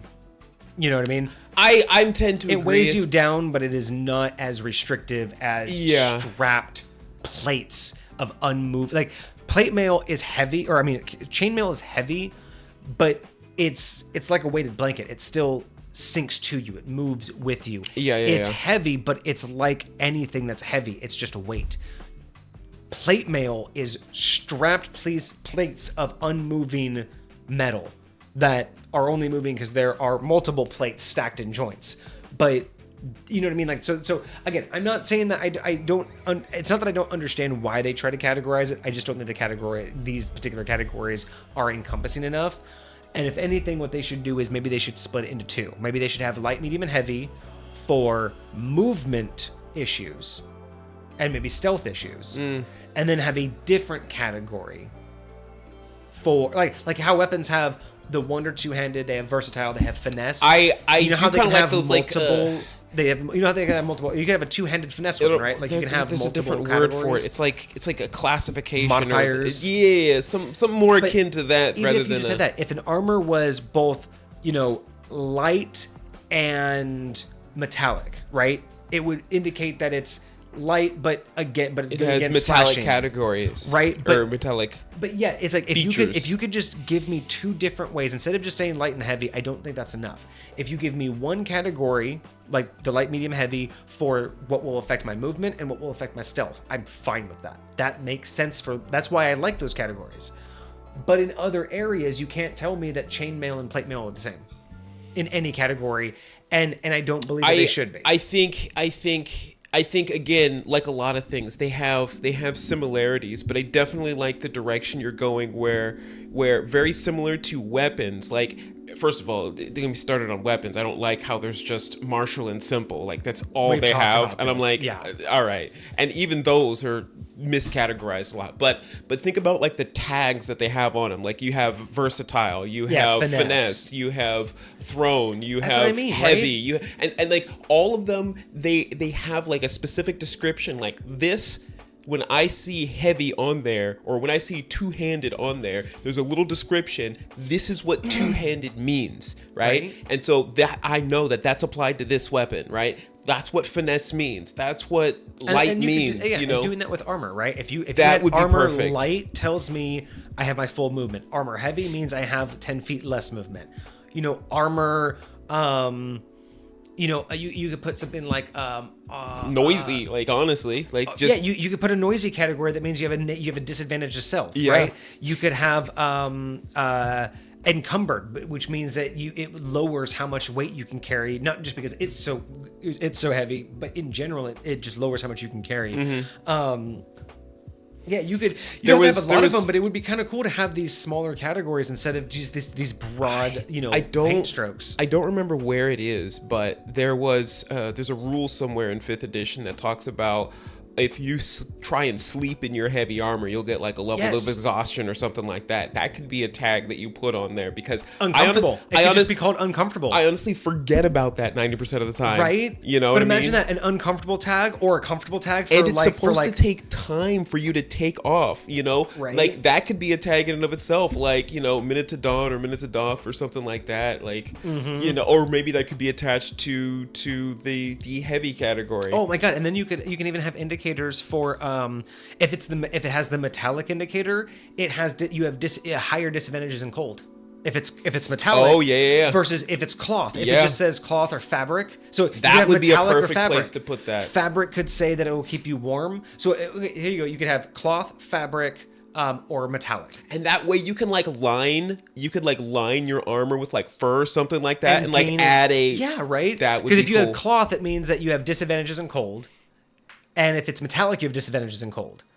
But if it's metallic or fabric, you have disadvantages in heat, right? So one gives you the only disadvantage in cold, which is middle. You gotta do it like a Jeep and just get little buttons so you can just like pull out the fur lining whenever you're not. Right? No, but I like that. Yeah, I like this idea of I don't think that this particular category of light, medium, and heavy covers as much as they want it to, because we even talked about that too. I agree. Why would ringmail or chainmail stop you from doing a spell the same as plate mail that with gauntlets? That's one of those issues where it's like that doesn't quite make sense why they would both stop you. Well, so in 5th edition, I think they got rid of that rule. Oh, okay. I don't think there's spell restrictions because you got like paladins and you got like I just want clerics. that was just going to be another example if they had that. But that's one of those things where it's like I just think that if we had extra categories for armor, that would be so much more fun, right? Because then when you're actually creating armor, you could decide which one of these categories do they have, right? Oh my god, like. Well, yeah, because I mean, I don't know if they have it even in here of like, which ones help you swim or not. I'm pretty sure there's probably a swim stat for what kind of armor you have on you. That's actually interesting. I don't think there is. There should be. Like, there really should be. Heavy armor should basically make it to where you can't swim. Like you absolutely can't. you should just sink. If you can't dawn, and then if you have 5 minutes to dawn off, you better hold your breath. Because I'm just saying, if you're in heavy armor, you should not be able to swim. Period. Period. I will even agree with chainmail can be heavy in that respect. Okay, if you're wearing a chainmail shirt, you are not swimming. I apologize for this. I apologize if I have to say that because I needed to ask somebody this question. So I was thinking about it the other day, and I know it technically says willing creature in the spell, but just for argument's sake, when you, because I saw it used, and I swear it was delicious in Dungeon, whatever this anime, but if you used water walk on an aquatic animal, and it would shoot to the surface. But what is that? What the spell says? So if you are submerged in water and you cast like walk on water on yourself, you will shoot to the surface at 60 feet per round until you get to the top, and then you'll. Oh, I didn't know that. Yeah. Okay. So, but imagine if you did that to a fish, right? And like they can't swim; they're just sitting there flopping around on basically the surface of the water, right? And they're like stuck there. Now, theoretically, you can't do this because it has to be a willing creature, and I don't think any fish, unless you somehow animal handling them, be like, hey, let me cast this spell. The purpose of this point, but like what you're doing, like say you're in combat with this thing and it's trying to like hurt you or whatever. So what this does bring up, I'll add this to the tangent. What this does bring up is a unique conversation that we should have at another time about what willing means. Because because the big deal about this is there's a huge question between willing versus knowledgeable, right? If I say, hey bro, I know you're lost, I can send you home, you cool if I teleport you home? Is that willing? Can I lie to you to get you to say yes? And at what point does your yes activate the spell? Because does the spell know you know it's this spell, or does the spell just need you to not resist magic? If I tell you I'm gonna turn you invisible, I feel like it's the latter. Like if I say, hey, I'm gonna turn you invisible, and you say yes, turn me invisible, can I cast that on you? Are you willing? Does the spell know you're willing to accept a spell, or does the spell only accept when you're willing to accept that spell? I genuinely think that honestly, I think that there's a mechanic, like a cool mechanic hiding there. Like if you're like a wizard and somebody comes up to you and like say they don't know you're a wizard and they try to cast a spell, they ask you, can I cast a spell on you? And you look at them and you're like, yeah, go ahead. But like I feel like a wizard, somebody who's got a lot of experience, like knows what it feels like to have certain spells cast on them, and they can sense these types of things. And like I know what type of magic this is. I feel like there should be an opportunity for them to engage with the magic in a way that like other people might not be able to. Well, there are. Well, or somebody who's more mundane. In second edition, there are proficiencies for that where you can actually like cue in on what's happening and what spell it is. But that's just the thing, right? It's like that's a very unique question of what constitutes willingness, right? Because willingness, by definition, just means that you're not saying no. But there's that fine line between how much knowledge is required in that willingness, right?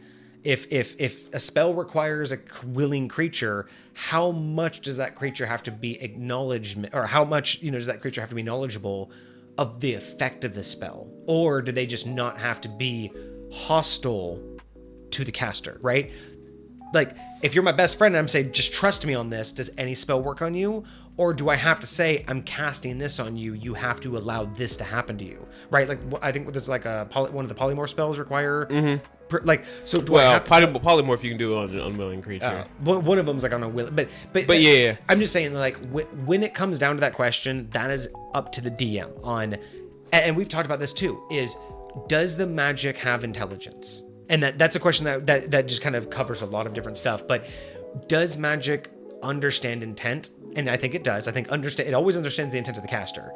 But does magic have its own knowledge? Does it have knowledge outside of the caster, right? Can you get, like, magic can give you information, but can magic do something that you physically, like, it would be impossible for you to do. Yes, you could say yes. I would say from my perspective, it would feel more like it's asking me, it feels like, okay, the magic is trying to affect a person, and my mindset of a willing person is somebody who's not going to resist, because a saving throw makes me feel like you're trying to resist something. I agree with you. You're trying to protect yourself from something externally. And so I would say, if you're resisting me, if you're not willing, then you have a saving throw. But if you are willing, then it just happens, because theoretically in So 5th you're treating edition, it as the magic doesn't know any better. The magic doesn't care what you know. The magic only cares whether or not there's resistance. Correct. So you don't have to tell them what you're about to do. You just have to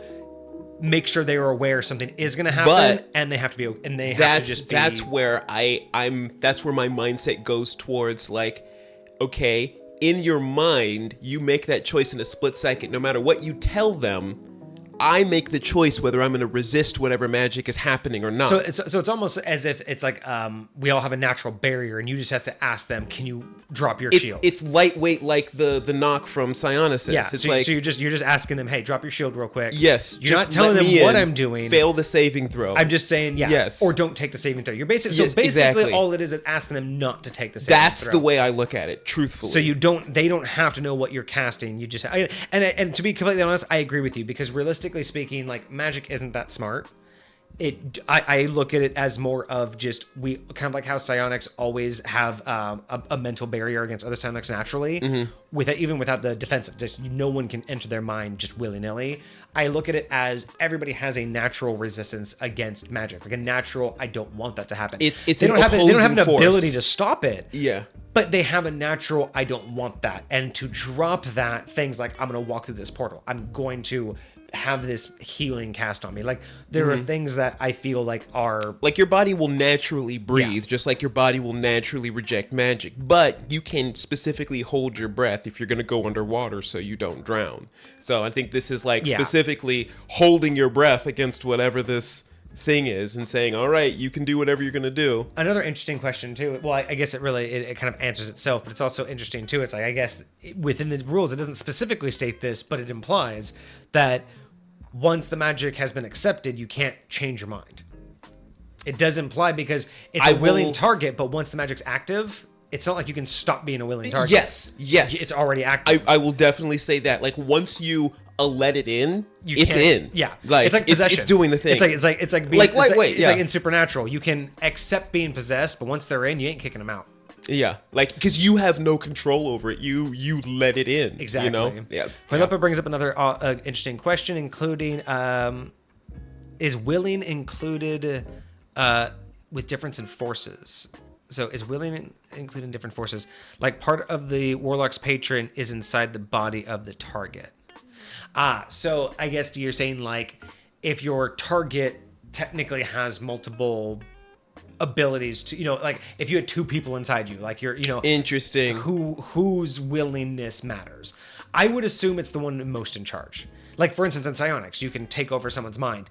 I have a feeling that it's whoever's most in charge. It's whoever has 51% of control, right? I don't ever truly believe that there's ever a true split of 50-50. One side essentially always has to have the last word. Right? You can't have a fully divided mind. One side's going to always have one minute aspect of control. Yeah. So in that particular case with Lipa, I would say that whatever, like again, you have a piece of your patron in you, but you're the target. You're in control of yourself. Now, your patron can give you a defense because it's there. But your patron can't be the unwilling target. You're the willingness because you are the over 50% majority in control of your body. So that's what I would get. So even if you had someone in your head partially, would you say are the majority holder of that your patron could throw up some magic to block it from entering you, whether you wanted to or not? If the patron was strong enough, sure, why not? Like, you're talking about divine intervention at that point. Absolutely. Lightweight. I'm just talking about in terms of Hoylepa's question. Just because you have a part of your patron in you doesn't mean that your patron's becomes willingness fucking matters, right? Yeah. Just because your patron's like, I don't want that to happen, it's not 51% of control. Yeah. If it possessed you and fully took you over, and said, Mayhaps. and then guess what you are at that point? You're an avatar of your god, which means at that point you're not the player and character. Your It's god the god. is. Yep. And that point you're the god or the being, like, because once you give up 51%, right? Once that 51% is something else, you're no longer it. It is whatever it is, right? So, good question though. I do like that. If there's more forces involved, I think it's whoever's in most control. I do like that. Okay. All right, so with 5th edition, so light, medium, heavy, not the best at attempting to tackle everything, but it is still good. It still works. Sure. I will give it that. So heavy armor provided good flat ACs, but the light and medium armor allowed more flexibility with your dexterity modifier. Spellcasters can generally wear armor if proficient, with no inherent penalty to spellcasting unless specified. So yes, so specified by spell class features. So some classes or spell class features do limit the type of armor you can have, and unless you're proficient, Druids. spellcasters can't cast an armor unless you're proficient in it. Druids technically can wear certain types of armor, but druids cannot. I think it's they can't cast spells if they're wearing any metal, or they just can't wear metal with armor with metal. Yeah, so they're the ones that can't do metal, and then you have things like it's like the most unnatural or whatever. And I like the proficiency. So yeah, if you're not proficient in heavy metal or heavy armor, then as a wizard you're not going to cast in heavy armor. But once you're proficient, you're good to go. So that's probably why we weren't really familiar with it, because no one really wears armor they're not proficient in. Very much Literally so. Very makes much no so. sense. And so there's actually I think there's a war subclass for wizard. Oh yeah. And I think when you take that subclass, Warcaster, I think. Or it's a subclass, you said. It's a subclass of wizard, yeah. But I think when you take that subclass, you become proficient like in a battle mage or something. So I think that's what it's called. Makes sense. Let me just real quick. Oh, it's gonna bug me. Yes. War magic. Yeah, it's called war magic. Proficient in heavy metal, hell yeah. But honestly, like that's what it's honestly from my perspective, a cleric is just basically a battle mage, right? It's like you are proficient in up to heavy armor, you got a melee weapon, and you are a full ass caster. Like it's you do this work. This is one of those things where, again, I feel like this is where also 5th edition kind of goes away a little bit from the heart of building a character, right? Saying that clerics can wear up to heavy armor, I think, is the problem. Because it tells me that as a cleric, at any point, I can just... Like what we were talking about, scaling mundane weapons, like just being able to pick up and drop a weapon whenever I want and just do whatever I want. I see what you're saying. As a cleric, you're telling me I could be one day wearing leather, our paladin can go down and I can just go put his armor on and then continue the fight. I don't mind that, but my thought process is that goes away because of rules as written. That's how I can use it. But in reality, what it would be is when I choose my character, I would choose what type of armor I'm going to use. I like that and a lot more. I would prefer this is more of a community choice. It's not really something they could do rules as written, but I would prefer that during character creation, if it says you're going to choose the class of cleric, you can choose up to heavy armor, but you can only choose one, right? So I'm going to start my character with heavy armor as a cleric. And then I have to use a feat when I level up, right? Later down the road to get proficient in a different armor, right? So let's say I get light armor as a cleric, start out and I'm like, nah, I really want to be a heavy hitting cleric. I want to use that smite. There are plenty of feats in 5th edition too that will give you proficiency in those other armor types. And that's my point right there. Yeah. That's, I think, I want to say a failure of 5th edition, but that's where I think 5th edition has gone most away from the heart of, I don't want to say heart of D&D, but the heart of like bonding players and characters, right? Is a lot of the things you can do are just written in a way that just means, like you said, martial weapons are just all over. You can just have any martial weapon. And we've talked about this. There's no way that any real fighter is going to just randomly change weapons and be just as proficient as they were yesterday. I honestly think that like fighters. And I think when you're picking your starting gear or when you're like first doing character creation, instead of just saying this is what you're proficient in, I would say something like choose from the selection what armor type you are proficient in. Exactly. Unless you're the lowest type, and then it's just either choose to be proficient or not. Exactly, Wear it or don't. But yeah, just saying any cleric is proficient in up to heavy. But the same thing with weapons. Like, imagine, like, if you're a monk, I'm gonna be like, yeah, you could choose up to 4 weapons because that's what you do. You are a weapons expert, right? Like that's the thing that you do. But if you're like maybe like a fighter or a paladin or something like that, you're probably gonna have your weapon that you use. You know how when you're choosing characters, you know how it says you get a longsword or 2 X weapons here, and you get 4 javelins or 2 thrown weapons.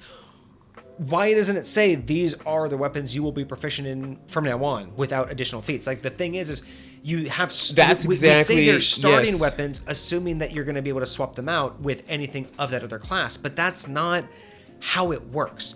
If you choose 4 weapons when you choose your character at character creation, I think those should be your 4 weapons. And unless you get a feat or something that gives you more weapons, like, again, that's why does Vortex love 2nd edition? Because of weapon proficiency. I love the idea from the get-go that you're going to get to choose anywhere from, 1 to 3 weapons, but that's it. Unless you choose to keep learning minute abilities with other weapons, you want to sit there and focus and hone in and get better with that type of weapon, right? And I really miss that about 2nd edition. And so when I see stuff like this, it's like, yeah, kind of like with armor, I'd like to see more categories, not just martial and simple. I'd like, I'd like when you choose your character, are you going to be a 2-handed fighter or a 1-handed fighter? Then, in order to get the other one, you would have to go get a feat for it, right? Like, I would actually like to say, to see that kind of option be more meaningful than just, here's 100 different weapons you can pick up. You're somehow proficient and perfectly capable as anyone else in the world with all 100 weapons. Good luck.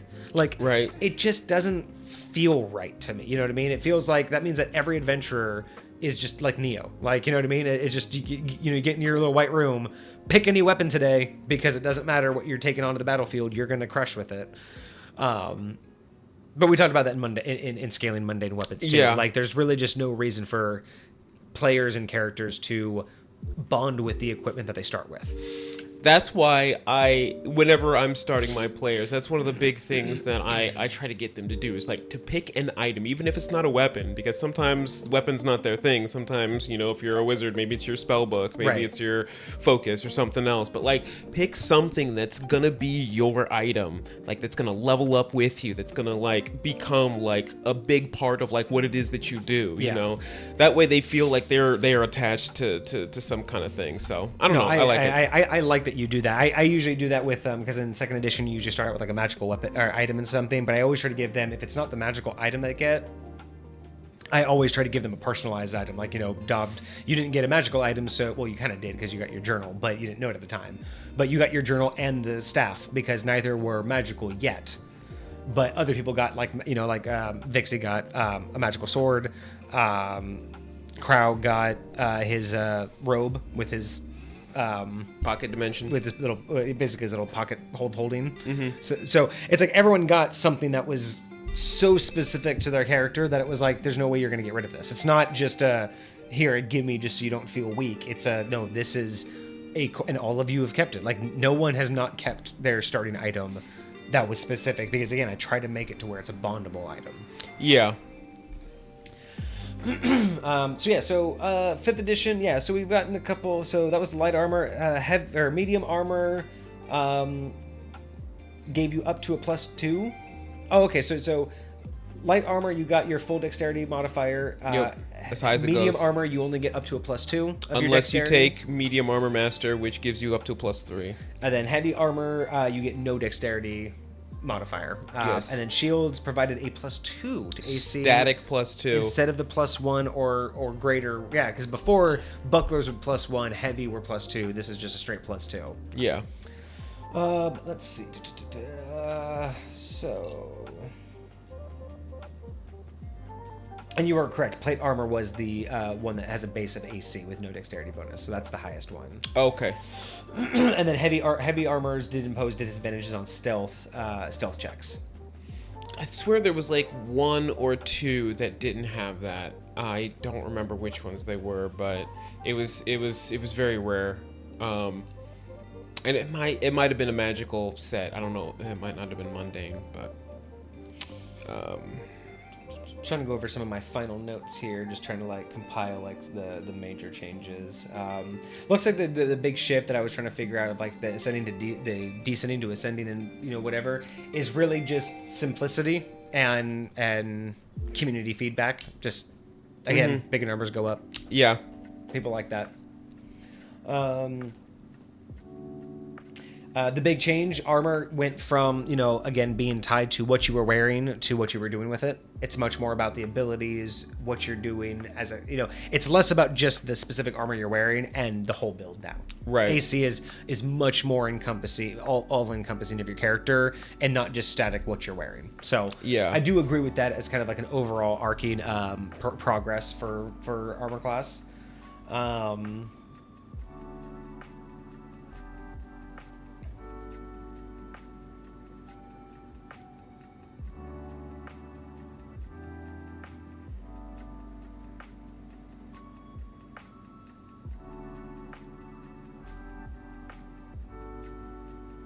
Yeah, this is just notes on how THAC0 specifically works. No,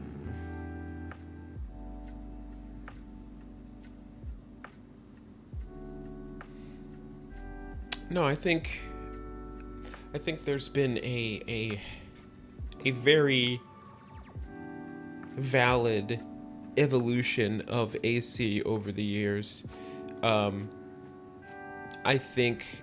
still think they all have their value. I think they all have a place in D&D, in their history and in their present day use. The funny thing is I think that they all, like, normally when we do these deep dives in these history ofs, we see unique problems that were being solved, or we see the naive or innocent approaches, when it was just in its infancy. But this is one of those unique ones where really looking at how it changed over time, how it evolved to be more simplistic, but each one, instead of it feeling like they were grasping at straws or going from one like leap to the next, each one felt like it was trying to represent a different perspective of combat. Like early on it was much more, I think, more realistic. It was the armor versus the weapons, right? That was the perspective. Then you got into second edition, which was much more about the armor and the person in the armor, right? The dexterity. Third edition said it's much more about the type of armor and then the other stuff you can do in the armor. And then fifth edition is back to that whole, it's you as a person, right? It's the armor that you're wearing, it's the type of armor that it is, it's how you're wearing it, and it's all of the stuff you've learned to do in it. And while none of those are wrong, the one thing that it doesn't do is neither of them filled the gap the others were trying to fix. Right. They all had a unique approach. They all had a different perspective of how to go about it, but none of them solved the previous one's issue. So they all are a great approach, but they all fell short because none of them have really looked at all of it. Like, again, 5th edition has come really great, but like what we've talked about, armor needs more classifications. Armor needs more, again, not like 50 more, but it needs a couple, just like with weapons, just a couple little identifiers that would tell me, is it good in hot or cold environment or not? Is it good against slashing, bludgeoning, or piercing damage? Is it, properties? That's the word. Properties. I gotta write that down. Is it gonna stop me from moving fast? Is it gonna stop me from, swimming fast? Right? Like, if I just had a quick property identifier that gave me an understanding where I can go look at a table and go, oh, these are the things that property means, like what finesse means, what two-handed means. That would be so much better. I need to create one of those for weapons. I don't have like a resource specifically for that. I feel like that would be valuable. And I agree with you. I think that's what this really shows, is like each one tried to do something, but none of them really addressed what the previous one was trying to do. Like second edition was like, hey, it's much more about the person in the armor, but it didn't really address, but what about weapons? Like, why don't weapons still affect armor differently? Third edition was like, yeah, but isn't it cool that, like, not everybody will use armor the same, right? So look at all, like, the feats and things you can do to change it. It's like, yes, but it doesn't affect, like, the feats are great, but you kind of ignoring what second edition did, which was the person in the armor, but you're also both ignoring what first edition did, which was the weapon type and the armor type. And then fifth edition comes out and it's like, hey, we like what second edition did, right? We're going to add the dexterity modifiers back and the type of armor is going to matter, which feels cool. But we're also going to keep the light, heavy, medium because we want to categorize things and make it easy, right, guys? And then it's like, okay, but... And you kind of sort of touch on bludgeoning and slashing damage every now and again. Mm-hmm. But it's like, but you're not really like identifying the reality of those problems. Again, why is chainmail and plate mail the same? They don't really, like, they might weigh the same, but they don't affect your movement the same way, and they don't protect you against the same types of damages. So categorizing them in just one category together isn't enough. They're both heavy, but they're not necessarily physically heavy, both the same type of heavy and the same type of encumbrance. So, yeah, I think that's what I always love about looking at these history ofs, is looking at what approach did they try to solve these problems at. And while all of these editions, I think, came up with really good approaches, I just think that none of them really tried to solve the others' issues. They all just try to solve their own issue. Yeah.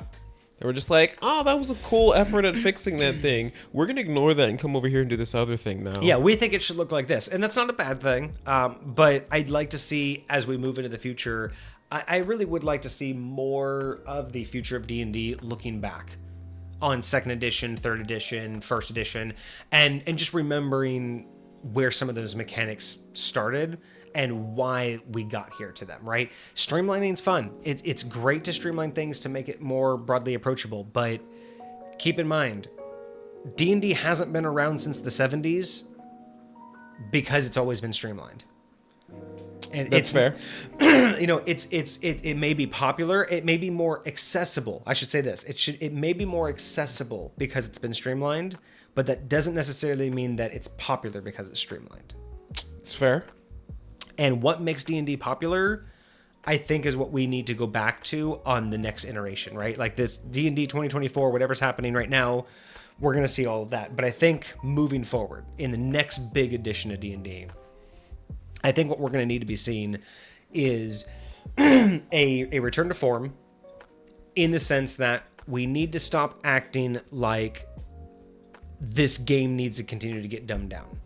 You know what I mean? We need to get back to more of the creativity of it. Again, like what we're talking about, allow subclasses to have more than just the static, this is, you know, this class, these are the levels every subclass has to hit, right?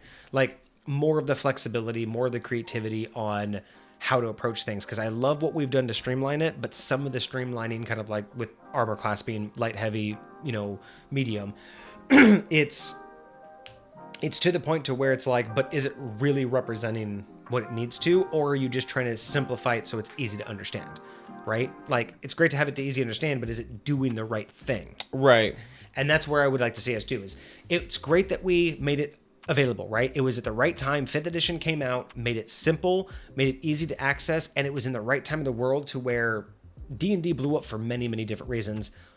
Streamlining helped, but it wasn't the reason that made it popular, right? It wasn't like everyone looked at D&D and said, oh, it's simple now? Finally, we can all finally do the thing we've all just been secretly wanting to. No, it's a combination of things, and the access became really, really good, right? Earlier editions. That was huge. Earlier editions, like back in second edition, it was hard, right? It was hard to get people to learn this. It was still booming. I will also It wasn't say, like it wasn't not popular. there was a crazy, and still is to a degree, but not nearly as heavy, but there was a crazy stigma against it in the social community when it first was kind of gaining some steam. And I think that's a big deal, is the nerd, down. you know, the nerd and geek hierarchy shifted, right? That became like being, you know, liking things like this became popular, right? People were allowed to. Plus, I mean, think about it. Most of the D&D people grew up in the 90s, and now we're all adults, and guess what? We control the social media, so we're playing D&D on stream now. You know, there's a lot of different reasons why, and I appreciate that streamlining it helped a lot of people on board. Right. But guess what? Back in the 80s, the 70s, 80s, and 90s, there was no simplified onboarding, right? We didn't have those things until the 2000s. We didn't really have the streamlinedness, right? So before the 2000s, D&D was still very popular. D&D was still growing. And the thing was, it was just as complicated as ever, right? Now we got a whole new generation. We have a big ass community now. We have so much more popularity, and it's not losing steam. I don't think we need to keep dumbing it down. I think we can return to form, and I don't mean go back to THAC0 and make it stupid complicated, but I think we can stop being afraid of playing a game work. that has depth. Right. Sure. I don't think we need to be afraid of work. I don't think we need to be afraid to change things up and try. Like, again, I don't think we need to be afraid to try a new psionic. And I don't mean bring back psionics, but what you said, nothing before or after second edition came close to bridging something like psionics. Psionics was just a brand new random experiment that someone in second edition tried out. We're too afraid to do that now. It's so streamlined, and I'm not saying it's getting easier and dumber. It's just that, like, look at what happened with the D&D 2024 books.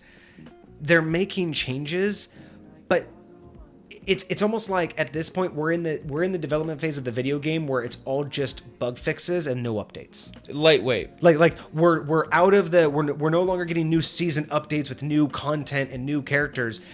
Bug fixes. We're just getting quality of life updates now. You know what I mean? They're changing the classes, but I don't feel like they didn't reinvent anything. They just house cleaned. We don't have a lot of news content, you know. And I will say I think the community's doing a fabulous job of pumping out content. Like, if you want to go search for some new subclasses, they're everywhere. Like, you can find these things. You can just Google image search some stuff. You can go to subreddits. They're all over the place. People are doing it as much as they possibly can. That's why I love what we do, is because we take stuff, you know, that specifically our community creates, and we kind of showcase it a little bit and review it and go over it and whatnot. But, like, that's the kind of stuff that I think is cool. Now, I'll say some of those things can be hard. Like, as we've discovered, you know, our ratings are all up and down on how well that these subclasses that we could potentially bring in will be able to incorporate in any given world. Like there will be certain subclasses that might fit in your world, but for me, I would have to do some stuff to make that work. You know what I mean? So, like, it very much is I don't know. I like what we have, but I do agree that I feel like sometimes the focus is way too much on, maybe not, I wouldn't call it dumbing down exactly, but it'd be more like universalizing, like standardizing everything, you know? And, like, I get the creativity, but I really do want to branch out. Like, when I'm, again, a reason why I'm slowing down so much on this samurai class, because I want it to be that. I'm creating an entire base class with subclasses. I want it to feel like there's options. I want it to feel like you can do things differently than you always could before. And I kind of want to almost use it as a foundation to what I would call, like, cineversize a lot of the other classes, right? Like, I would love them to feel more free and option heavy, you know? And I think that there's ways to do that with the system that's there, and, you know? Yeah. So it could use some tweaking, but, like, people are always trying to get me to, you know, try other TTRPGs and do these other systems, and I'm like, bro, I'm too busy making my own, you know? Like, that's what we do, is, like, we take the base of what we have. And I don't knock anybody who tries other TTRPGs. I just don't have the capacity. I don't have the capacity, because if I do try it, I will learn it for that sit down in that day. And then it'll be gone, because I do not have the capacity. All of my hard drives are full of High Point.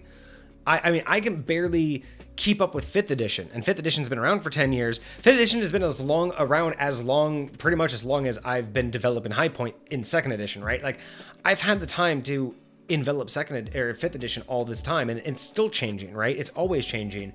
And it's great that people want to keep up with that. And I will keep up with it as much as I can, but I don't want to buy a new set of books and a brand new set of rules every couple years, because I don't need those new rules to have fun, right? Because High Point's so much more narrative based and about the story, and because it's so not rules as written, and because every player can really make a 100% unique character, no matter how similar you can make the build, you know, from somebody else.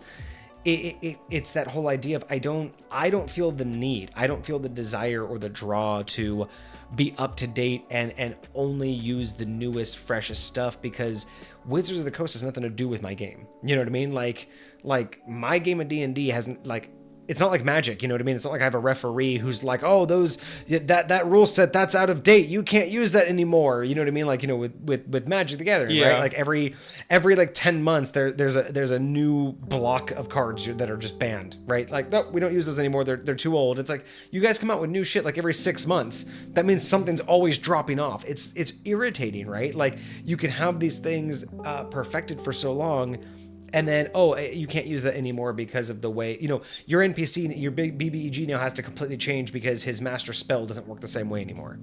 You know what I mean? That's how it feels. And it's like, yeah, that's not really what we're doing here. We're crafting an interactive story. And that doesn't mean that it has to be an on rails experience, right? Yes. And that's what I think, what I would like to see after D&D 2024 comes out. I'd like to see a rest, and then I'd like to see a resurgence of a return to form. Don't be afraid to be complicated. Don't be afraid to add in a little bit of work for both the players and DMs.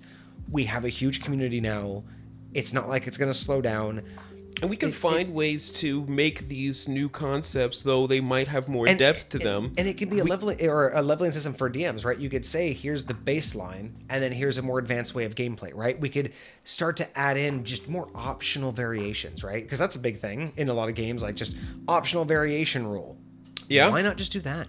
Just add in some of those like DMGs. Add in a whole extra DMG where it's like you have the static way, but add the advanced DMG. Can you imagine that?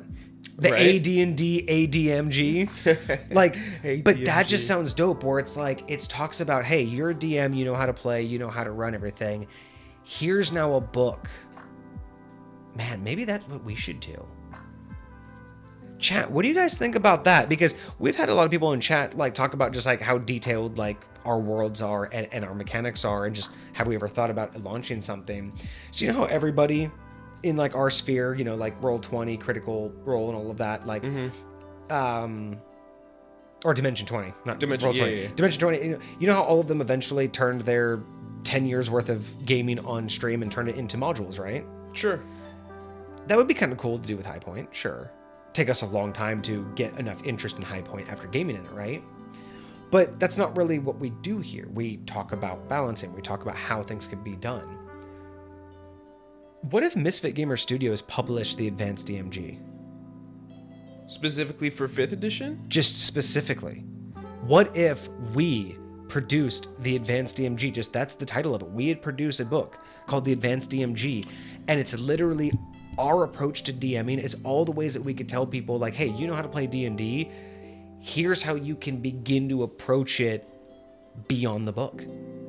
That's how we do it. Instead of waiting for High Point to become doable and usable by other people, what we do here is talk about different approaches. What if we built our own DMG that showed people, yeah, it would probably be more 5th edition focused in terms of terminology and references, but really it just talks about how you can, like a whole chapter on how to modify a monster from the monster manual to make it feel unique and balanced in the world, but maintain its balance, right? How to maintain balance, but make it feel unique to your setting.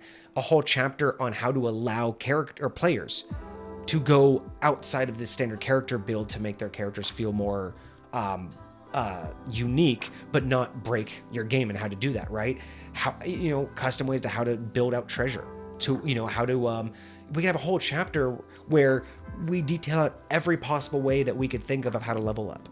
Whether it's benchmarking versus, you know, handing out for kills, like we could literally just do all the things that the DMG doesn't do, which is discuss and open up your idea to, here are many ways to go about it. Choose, again, just it's literally a DMG of variations. That's all it would be. It's just a one whole book of variable rules.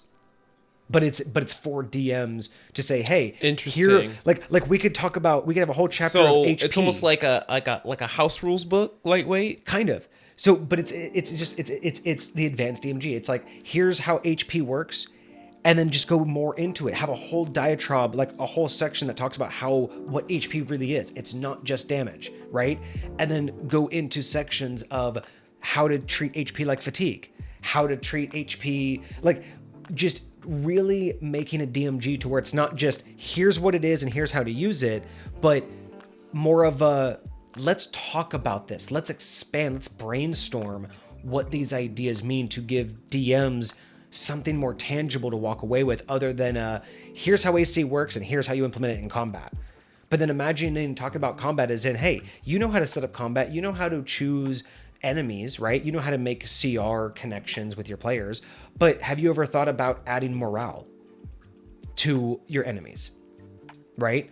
Have you thought about doing hierarchy? When the highest enemy dies, how does that affect the other enemies? Right. How does, intimidation work? Do you plan agendas, right? You don't have to have, not necessarily saying you have to have these backstories for every NPC, but when your party is being ambushed, do you have an agenda for that bandit party? Are they just there for money? Are they there because they were hired against these people? Right. Because that motivation will be different. If half the team, if your team turns around and does fireball and incinerates one of them on the first move. I like the idea of alternative intentions for random encounters, right? And it's like, or a completely other section talking about like alternative goals for encounters other than killing the enemy, right? Because so often, like, that's just what combat is. You enter combat, everything dies. Now you rest and you reset. Instead of, hey, there's a goal I have. Like, let's open this door. Let's do this puzzle. Let's whatever. Let's rescue this person and run away. How many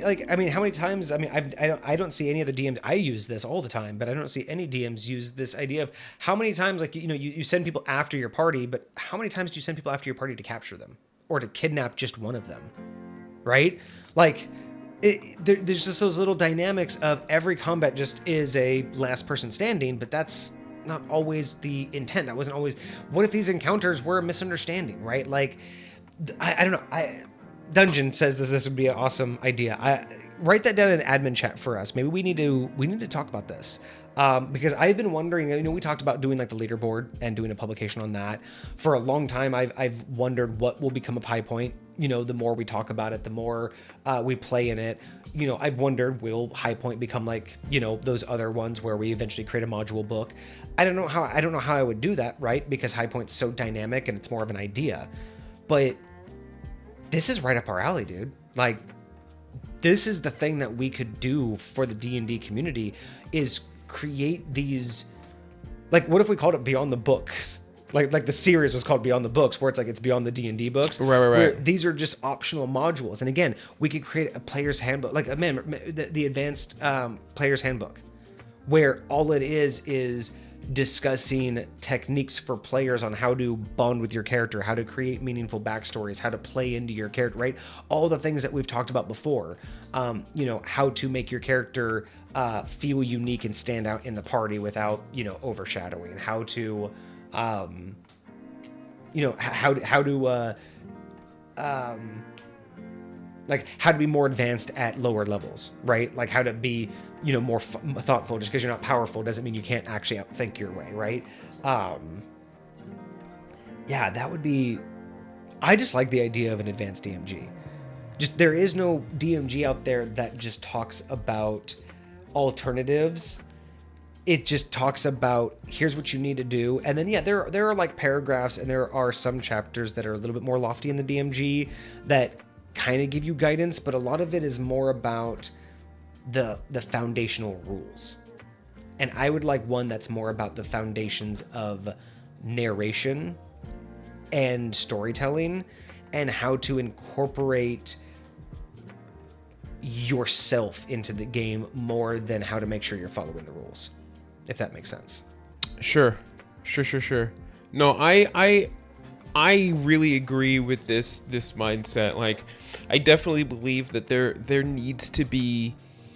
It's an aggressive terminology, but like there is really a vacuum for a lot of what we talk about, what we present, like the mindset that is here at the Misfit Gamers is like, let's do more than what we're presented with. And like, there are a lot of like resources out there, but they're all kind of like scattered around and it's not really organized and it's hard to like focus. But like, if there was like a resource you could go to, it's like, yo, I wanna have an encounter for these people. I want to create something cool, but I need ideas other than let me just throw some owl bears at you when you kill them. Yeah. Right. Like I want there to be more than that. I want there to be like meat and potatoes. I want it to feel rich and like alive and not just like, because very similarly to the way that I like to play my characters is the way I like to DM my realm. Right. Like I want it to feel like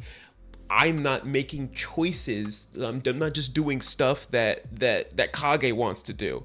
I'm doing stuff that I'm just analyzing how the world reacts to what's occurring and demonstrating that and embodying that the best that I know how to do as an individual. So I don't know. I think that this definitely opens up an opportunity for a lot that isn't there right now.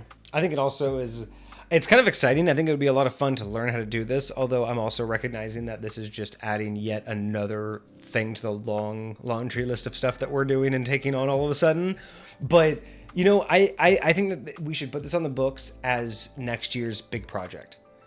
And I'm not saying that we need to publish a book by the end of next year, but next year I think like the big overarching project is to put this into works, because I think even if by the end of next year we make the decision to actually do a book, we will have figured out so much about it that it'll just be writing it up and compiling like, you know, the chapters.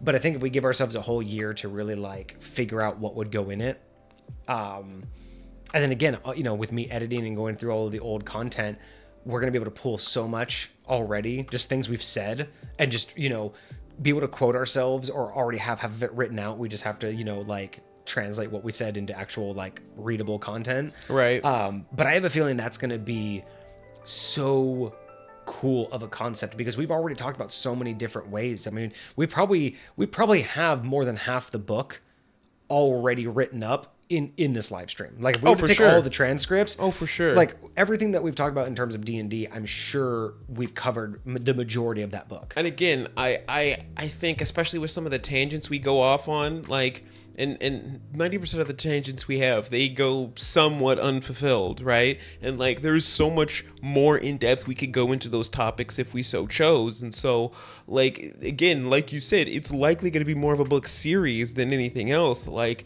hey, there's all this stuff that we can do. Here's the advanced DMG version 1, version 2, version 3, version 4. Like, bro, so you know what'd be really cool? It'll just keep coming. You know how we have the plan to do like DM interviews, like, you know, go out to like shops or whatever, like try to find some people, maybe like do like IRL interviews. Mm-hmm. How cool would it be to, like, if we ever wrote this up, be able to have like a couple print out a couple, go out to places and then put them in the wild and then like see if we can get people to read them and then like bring them back on and be like, so, you know, what do you think? What do you do? Like actually get real life like feedback on some of the chapters. Like even if before we make the book, even just like print out like little pamphlets of the chapters and just get people to like. That would actually be kind of cool. Just like little inserts of like the what will be some of the key pieces that we think were like really good. Like, hey, read this. What do you think about it? Get real people's feedback on like, would this help you? Maybe like go use this in the game or something. You know, I mean, again, if it's something that field test it out for us. Yeah, I mean that's what a lot of the Unearthed Arcana stuff is. It's just stuff to get field tests and like, hey, go play with this. See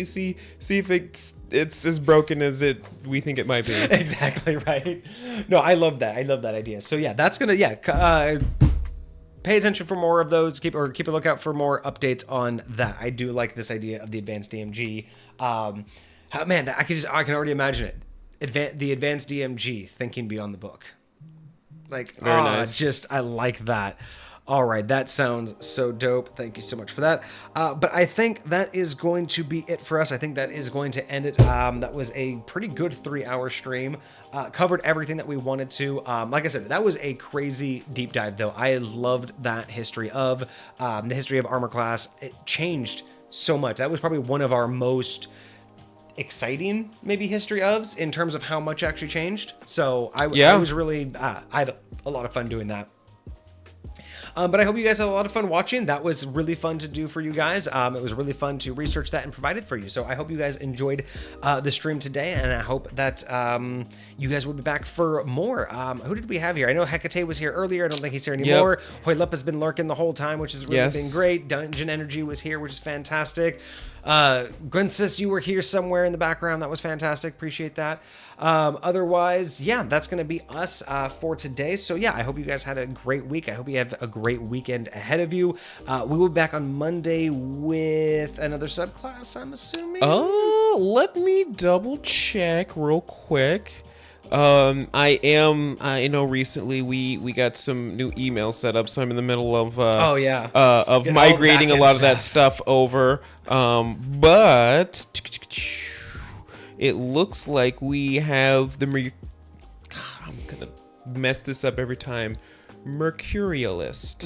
Mercurialist. Yes, to Mercurialist. I'm gonna constantly mess that up. I'm fairly confident that's how you're supposed to articulate it. Well, because it's Mercury a list. Yes, that's kind of what. Yes, that's the vibe I'm getting from it. Yeah, okay. Because it's like you think Mercury because it's supposed to be liquid metal, right? It's supposed to make us think liquid metal. That's what I'm thinking it is. Like there's some verbiage in there that gives you the ability to make it be something other than that, and I think that just allows for a little bit more creativity, so it's not just liquid metal that the player is it's stuck be with. Some sort of like alteration. But liquid metal is definitely going to be the primary example of what this thing will. That's what I'm assuming. And this is Artificer? Another Artificer subclass, yes. All right, excellent. Well, join us on Monday for the Artificer subclass, the Mercurialist. Yes. And then, of course, we will be back next Friday with probably another history of, or we might just have, it's been a while since we've done just like a chill chat, like a chill stream. We might just do a chill stream. I don't know. Have a couple drinks and just kind of open talk, or I don't know. Maybe I'll take out one of our topics that we have and do a deep dive. Yes. I don't know. It just really depends on what's going on with the rest of that week. But yeah, I hope you guys have had fun. Join us next Monday. We do have content being posted on our socials now. So TikTok and YouTube now have shorts. First one was posted yesterday. We'll be posting more next week, and those will be automated 1 to 3 times a week. So just keep paying attention to that. Yeah, if you want to provide us anything to talk about, if you want to give us any kind of topics, if you want to submit a homebrew for us to review on Mondays, you can do that in our Discord. The link for joining that is in the chat right now. And if you caught us late and you liked what you saw, but you missed anything from earlier in the stream, or if you want to catch any of our previous streams, you can catch those on YouTube, where we do have our VODs channel. I will post that link in the chat as well. We also, from there, you can link to our main channel, which holds our shorts, and will eventually hold our videos as well. So yeah, otherwise that's going to be us. I really hope you guys have a great weekend. I really appreciate everybody. Dungeon, thank you so much for the sub. That's fantastic of you. Oh yeah, that was beautiful. Keep in mind, guys, if you are subbed with us, if you link your Twitch in your Discord, you will get a special role automatically just for being our sub. So make sure that if you want that in the Discord, just make sure that you connect your Discord and Twitch, and you'll automatically get that sub in our Discord. Otherwise, have a great rest of your night. It's been fantastic. Cheers, guys. Deuces, my friends.